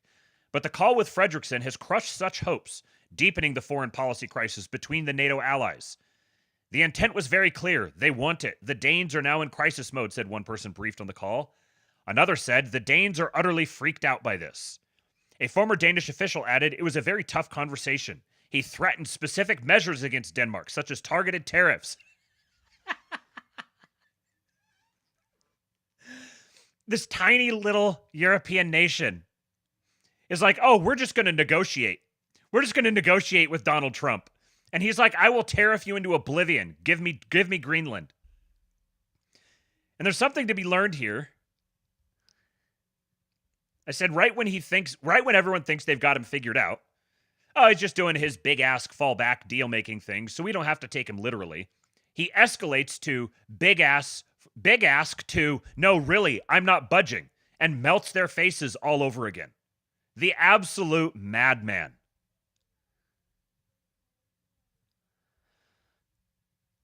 Oh, man. All right, 8:15. I've got a few more things here. And for those who weren't watching when I announced it earlier, we are going to be doing a schizo stream tonight, probably about 9 p.m. Central Time, so in about 45 minutes. I'm going to get through these last few stories, and then I just take a brief break, get a little fresh air, and then we're going to be watching the episodes from All the President's Men, a series that's hosted on the Tucker Carlson Network, talking about the entire Russiagate, basically all the Russiagate and related political spying and prosecution and stuff that happened during Trump's first term. And we're going to be watching the episodes on Kash Patel and Mike Flynn. So if that's something you'd be interested in, go to kingpill.com and join the King Pill Discord. Shout out to Powerful Mutual Josh Ham. Beautification is civilizational building. We are entering the era of civilizational building. We get to have a stamp on it now. Look at this. Same street view in Nashville, 5 years apart. That to that. And I'll remind you of Trump's executive order directing all of the federal agencies to begin, I don't remember the exact terms of it, but basically, we're going to build beautiful buildings again. All the federal buildings need to be built with respect to classical architecture. We need to make beautiful things because it uplifts the spirit. Imagine that. Imagine the difference between driving past this every day, feels like I'm in Soviet Russia, to driving past this every day. It just uplifts the spirit. The weather is even the same. Weather and the lighting. This just looks, I feel like I'm in a prison camp. Here, I feel like I live in a civilization. Aesthetics are important. Aesthetics and symbolism. I've got, yes, this one. I forgot to organize one of my windows here. The tabs aren't all in the right order. There we go. Vagrant of Rhodes says, Trump should design new designs for our issue new designs for our currency. And this is like the executive order about putting Trump on Mount Rushmore. Like Denali, changing Denali to McKinley. The Gulf of America. This is a nation actually operating like a nation. This is a nation that appreciates the spiritual implications of these sorts of things. That understands the zeitgeist and the necessity of elevating people's spirits. Creating a national identity. Patriotism's back on the menu, boys. And redesigning the currency? Hell yes. Let's get all the frickin' Masonic shit off of it. And let's have beautiful currency. Could be a powerful way to take control of the aesthetic war for a long time, beautifying something we use every day. Pair this with an incentive for businesses to use more cash. There's tons of great American Kino to choose from. This used to be on our money.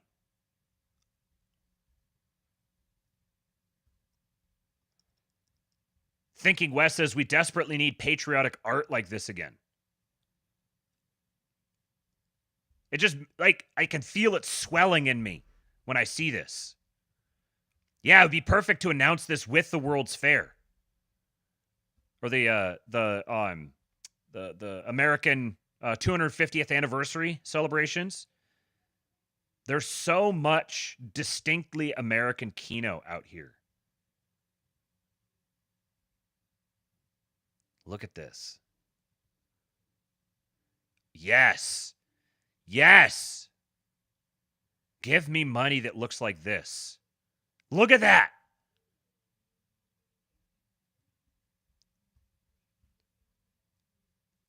absolutely beautiful. And another from Vagrant of Rhodes talking about this. He says, can someone far smarter than me explain to me why the name of a mountain in Alaska is even remotely on the top 10,000 issues facing this country? Who is this for? And our great poster has the perfect answer. Leftists pretend symbols don't matter when they lose, but when they win, they're eager to wage their unholy war of symbolic vandalism. They're the ones who changed it to Denali in the first place. Now that they've lost, they're suddenly changing their tune. They're the ones who lowered our national flag to replace it with the Pride flag and BLM flag. They're the ones who removed Confederate statues. They're the ones who renamed our military bases. They're the ones who changed architecture to be ugly and soulless. They're the ones who destroyed literature and film with their filthy ideology. They're the ones who created the destructive oxymoronic concept of modern art. They're the ones who made our cities ugly and our streets inhospitable, littered with crime, trash, and drugs. This is a green text. It says, bookstores feel like they come from a parallel reality these days. Step inside. Top 40 dance music blasting. Instantly assaulted by multiple stands for books with covers featuring garish color combinations and huge, bold, simple fonts. They're all bestsellers with 75 awards each from prestigious literary institutions that were established 3 weeks ago. They all have trite, nonsensical, pseudo-poetic titles like All the Fire That We Hold Tomorrow. The authors all have vaguely African or Indian last names, or are Sarah J. Maas. Every book is covered in reviews claiming it is brave, timely, a pertinent reminder, or necessary. Another stand is full of books promising me how to unfuck your finances or beat anxiety with keto. A giant poster for deeply moving celebrity autobiography hangs from the ceiling. Trip over a stack of books from 2017 about Trump gathering dust in the corner. Return a week later to find a whole new suite of books, authors, and awards have been randomly generated and placed on display.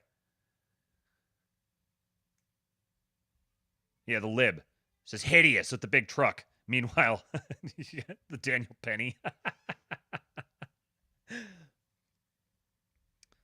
The idea that we aren't allowed to undo the symbolic vandalism they've wrought upon our society is absurd.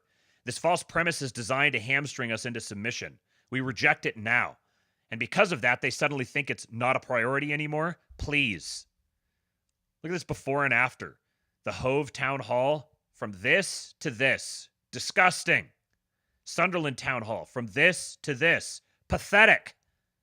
The Newcastle Town Hall, from this to this. Burn it. We see through this nonsense now.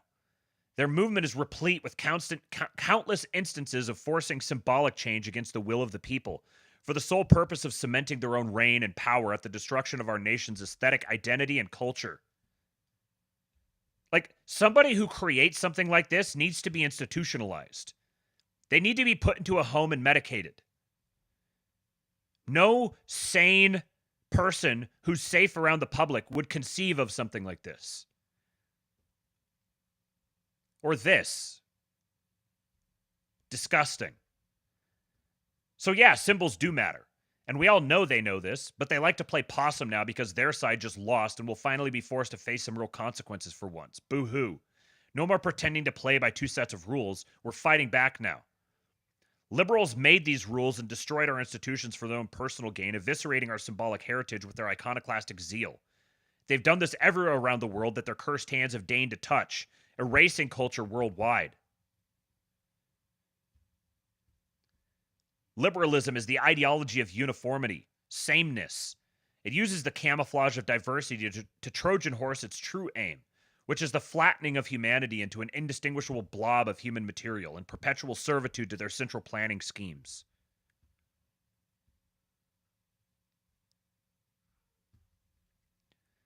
They do this by making up arbitrary ideological rules which they can pick and choose depending on their tactical situation. Won an election? Now we have to reckon with our heritage and change all the symbols. Lost an election? Well, now it's unfair to change the symbols. The ratchet. The ratchet is ratchet. For decades, the reactionary right has played by whatever rules the left invented to try to keep the peace. But this appeasement has not worked. Now we're going to use their own rules against them to restore this country to its true glory. Now we reject their false premise. The symbolic war has only just begun because we've only just begun to fight back. And we're filled with a terrible resolve that will far surpass anything the libs have seen from us before. None of the false gods of leftism will be safe from our wrath. Buckle up. And Mr. Lee, one of our other great posters, says, hi, Guy who is far smarter than you here. Icons, symbols, and names of public spaces are important tools for shaping cultural norms in a society. The government officially adopting the name Mount McKinley should be interpreted as a warning that WAGTFKY. I don't think I can. You guys should know what that stands for. I'm not going to say it on a YouTube stream. We are going to insert words. Hope that helps. I always love it. I always love using their smarmy little Reddit speak against them. The libs are seething, boys. Don't let up. Charles Haywood says, this banger encapsulates better than any other summary why America, golden America, has a fighting chance to exceed our past glories. And why Europe is over. Sorry, Euros. Don't hate the player, hate the game. This is from Indian Bronson. Just like, Stephen Miller is like our favorite Jew. And Indian Bronson is like the Stephen Miller of the Jeets. Look at this. Just freaking look at this. Makes me feel like an American. He says, America is civilizationally undefeatable because there's nothing everyone has easy mental access to coming even close on an aesthetic level to the grit and glory of the Old West cowboys and gunslingers, who themselves derive from its early settler frontiersmen and patriots. You can imagine them in space in the far future. And, by the way, some of the supercentenarians saw spaceflight in their lifetime. And it works. Everyone gets it. No other civilizational models have this. Everyone knows the man in the hat with a pistol on his belt is an American cowboy. Try it for yourself. Do it in Midjourney. Imagine humanity is around in any capacity in the year 2461. Maybe there are spaceships, maybe there are robots, maybe there are aliens. The guy who wears a wide-brimmed hat on his head and a gun on his hip, you know what his accent is. It's such an insane blend of civilization and wilderness. It was only possible in the New World and will define all future frontiers for humanity. The moon landing happened in 1969. These people were filling their hands with iron and slinging lead just 50 years previously. He's got a list here of these different gunfights. Do you get that? Old people looking at a rocket sending men to the moon included those who remembered in their lifetimes men getting into shootouts in Indian country over whiskey smuggling. Do you get how insane that is?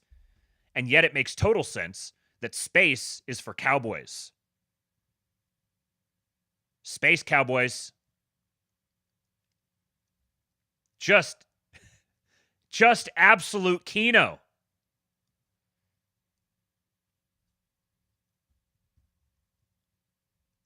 We're going to win, boys.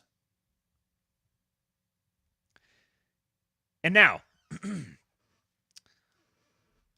as we begin to reckon with this new world that we live in, we start to consider the sorts of opportunities that lie ahead of us. These are the kinds of projects that I like hearing about. Josh Steinman says, MAGA side quest, bring back the American chestnut tree. The American chestnut was once the most important and valuable tree in eastern North America. Now it is nearly extinct. This is the story of how an invasive species killed off this special tree and, in the process, helped exterminate self-sufficient agrarian life in Appalachia. The American chestnut is a hardwood tree native to eastern North America. It is considered the finest chestnut tree in the world. Growing up to 17 feet wide and up to 120 feet tall, old chestnuts were among the most stunning specimens in the eastern forests. When European settlers arrived in the New World, the American chestnut was likely the most common tree they encountered. In some areas of Appalachia, nearly 1 in 2 trees in any given forest was an American chestnut. Castanea dentata. The earliest use of the chestnut was probably as a fencing wood. Few woods split easier and straighter while being as light and durable. Early colonial settlers built Virginia rail fences out of chestnut, which required no posts and lasted a lifetime. I fucking love this country, man. Look at how stunning that is.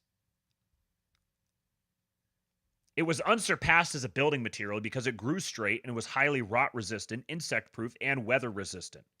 Some grew so large that an entire cabin was constructed from a single tree in Tennessee. Pictured as a cabin made of mostly American chestnut. Make cabins great again. Its uses go far beyond just building, though. Chestnuts are highly nutritious and were a staple in the diet of animals in the region, providing most of the fall food for wildlife such as the white-tailed deer, wild turkey, and the now extinct passenger pigeon. Humans also frequently consume chestnuts. With the first frost in October, children were often sent to the woods to collect sacks of chestnuts, which were either roasted or brought by wagon to country stores to be sold or exchanged for other commodities. Chestnuts roasting on an open fire would produce a delightful aroma that spread through the hills. In the 1800s to early 1900s, you could hardly walk through Appalachian hollows in the fall and winter without smelling chestnuts baking in people's homes. Similarly, many parts of the American chestnut tree were used as medicine. The Cherokee used leaves to alleviate heart troubles, and the sprouts were sometimes made into a tea to treat sores and wounds. The nuts were also used to treat ailments such as whooping cough. Hogs were easy to raise in the mountains as they were sent to roam free in the woods to feast on the abundance of chestnuts littering the forest floor. Mountain pork, which had a special flavor from their chestnut diet, became a highly sought-after commodity. The American chestnut allowed farmers to raise livestock at virtually no cost for many months out of the year by applying one of the earliest forms of silvopasture in America. By having chestnut trees, rural people had money and meat on the table for centuries. Hollows in old-growth chestnut trees were massive. One account from an early ranger in the Smoky Mountains said of a large chestnut, a man lost some stock during a snowstorm and later found them safe in a hollow chestnut tree. Life among these trees was looking up. Around the turn of the 20th century, an invasive pest known as the chestnut blight was introduced to American chestnut trees in New York City through shipments of Chinese chestnuts from East Asia.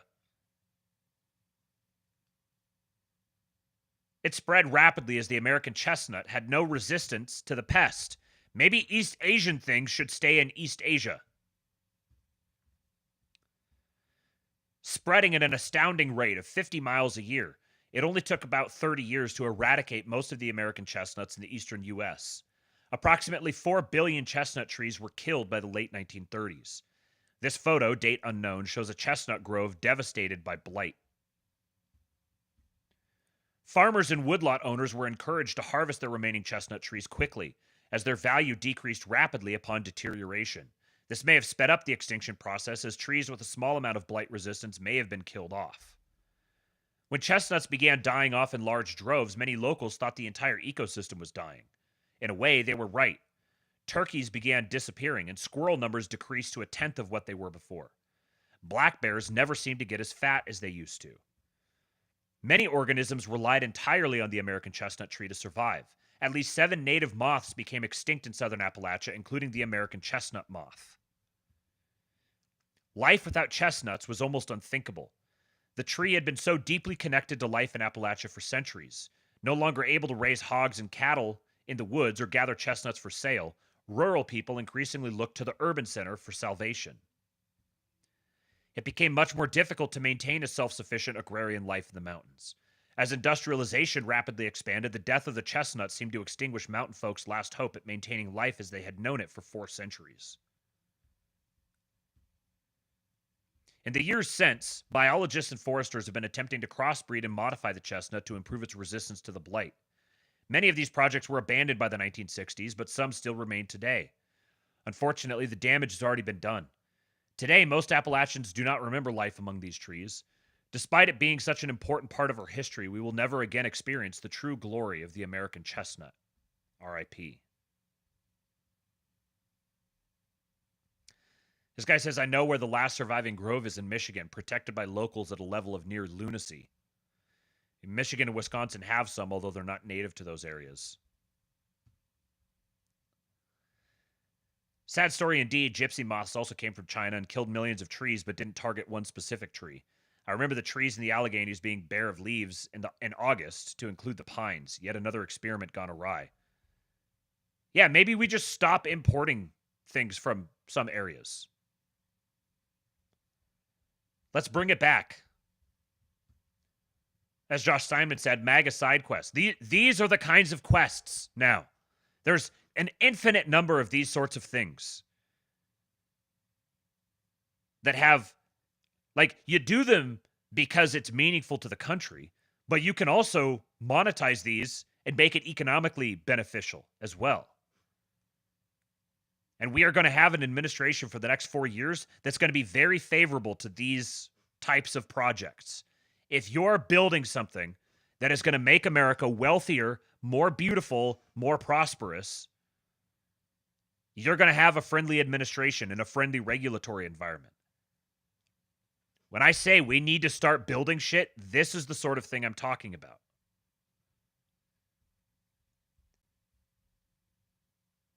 And this sort of thing.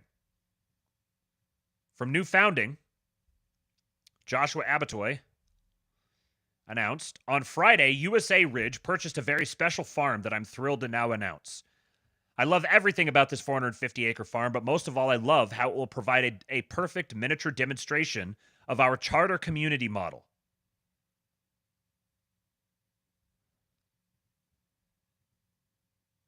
There's no audio on it right now.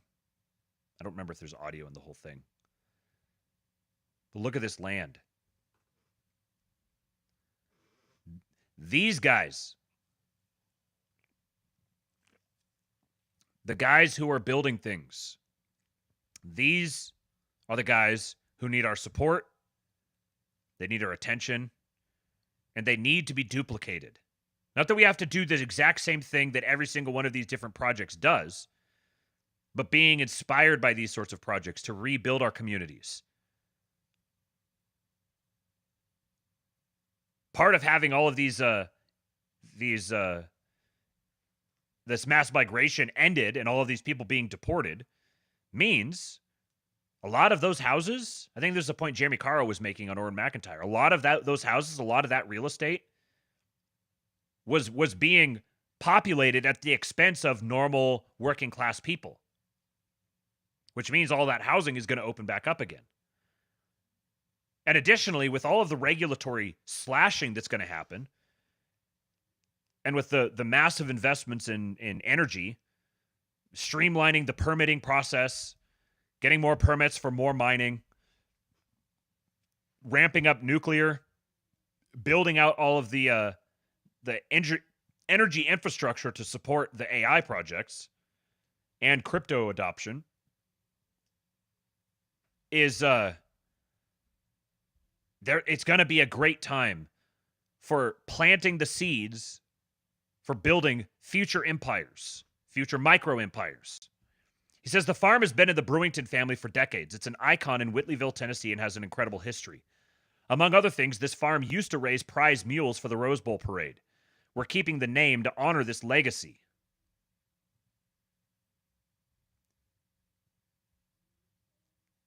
The farm has all the features that make Middle Tennessee so striking: ridges, hollers, verdant fields, and a rushing creek.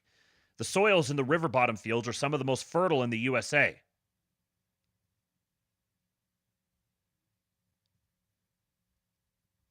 The farm even has 2 caves which have been used by Tennessee Tech for training its spelunking team.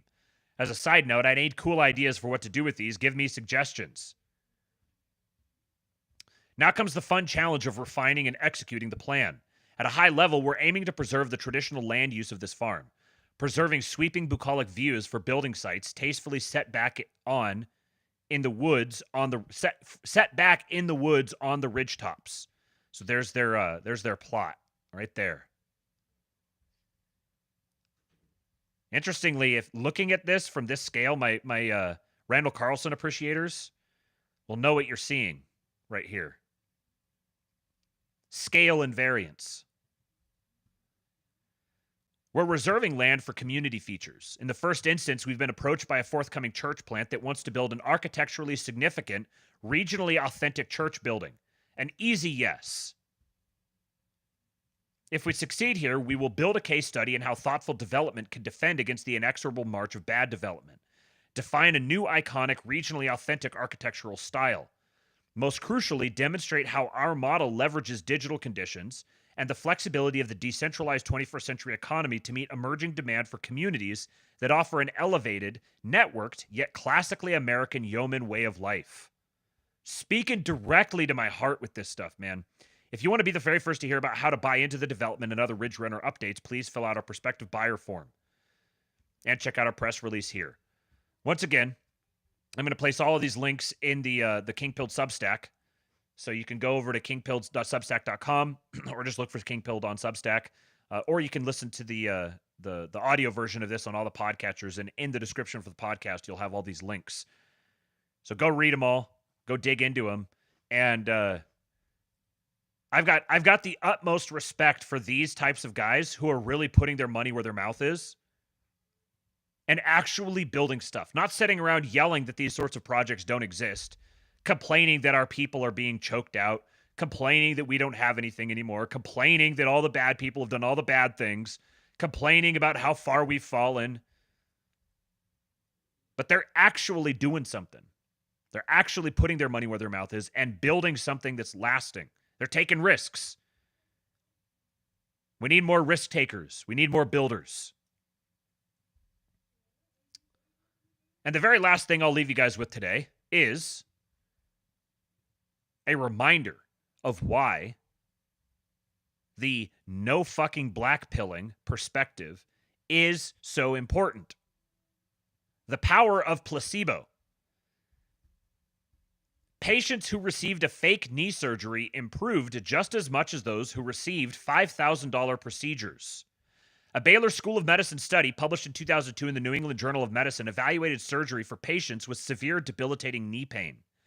The lead author of the study, Dr. Bruce Mosley, knew that knee surgery helped his patients. Quote, all good surgeons know there is no placebo effect in surgery, end quote. But Mosley was trying to figure out which part of the surgery was giving his patients relief. The patients in the study were divided into 3 groups. Mosley shaved the damaged cartilage in the knee of one group. For another group, he flushed out the knee joint, removing material thought to be causing the inflammatory effect. Both of these constitute standard treatment for arthritic knees. The third group got fake surgery. The patient was sedated. Mosley made 3 standard incisions and then talked and acted just as he would have during a real surgery. He even splashed salt water to stimulate the sound of knee washing procedure. After 40 minutes, Mosley sewed up the incisions as if he had done the surgery. All 3 groups were prescribed the same post-operative care, which included an exercise program. The results were shocking. Yes, the groups who received surgery, as expected, improved. But the placebo group improved just as much as the other 2 groups. Despite the fact that there are 650,000 surgeries yearly for arthritic knees at a cost of about $5,000 each, the results were clear to Mosley. Quote, my skill as a surgeon had no benefit on these patients. The entire benefit of surgery for osteoarthritis of the knee was the placebo effect, end quote. Television news programs graphically illustrated the stunning results. Footage showed members of the placebo group walking and playing basketball. In short, doing things they reported they could not do before their surgery. The placebo patients didn't find out for 2 years that they had gotten fake surgery. One member of the placebo group, Tim Perez, who had to walk with a cane before the surgery, is now able to play basketball with his grandchildren. He summed up the theme of this book when he told the Discovery Health Channel, quote, in this world, anything is possible when you put your mind to it. I know that your mind can work miracles.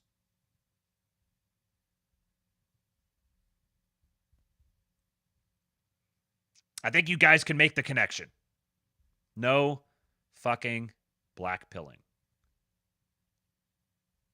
All right. That's all I got. We need 7 more likes. We've still got 123 in here. So go over and hit that like button. Make sure you're subscribed to the channel. Hit the little notification bell so you get notified when I go live. Follow me on Twitter at RealKingPilled. Remember, follow the cyberbully at EWBSX Cyberbully on Twitter, on Instagram, and on TikTok. You'll get more information coming soon. Subscribe to the King Pilled Substack. And there's a paid membership there as well. If that's another way that you want to send some support, then you're not going to get anything for it right now, but I just opened it as available. You still get, I don't do any paywalled content over there, but that is one way that you can support. And I've seen a number of you guys doing that lately. So it's very much appreciated. Helps me keep doing this. There's also a Cash App link in the description. There's a buymeacoffee.com/kingpilled. And you can go to Twitter and send a tip there, which you can do with Bitcoin and with Venmo. And lastly, go join the King Pilled Discord at kingpilled.com. And if you get in there quickly enough, then you could join us for the Schizo stream in about 15 or 20 minutes or so as we watch All the President's Men, hosted on the Tucker Carlson Network, the episode on the persecution of Mike Flynn and our incoming FBI director, Kash Patel. So for now, hit that like button, and I give you Hulk. when they took a shot at my hero. And they tried to kill the next president of the United States. Enough was enough. And I said, let Trumpomania run wild, brother. Let Trumpomania rule again. Let Trumpomania make America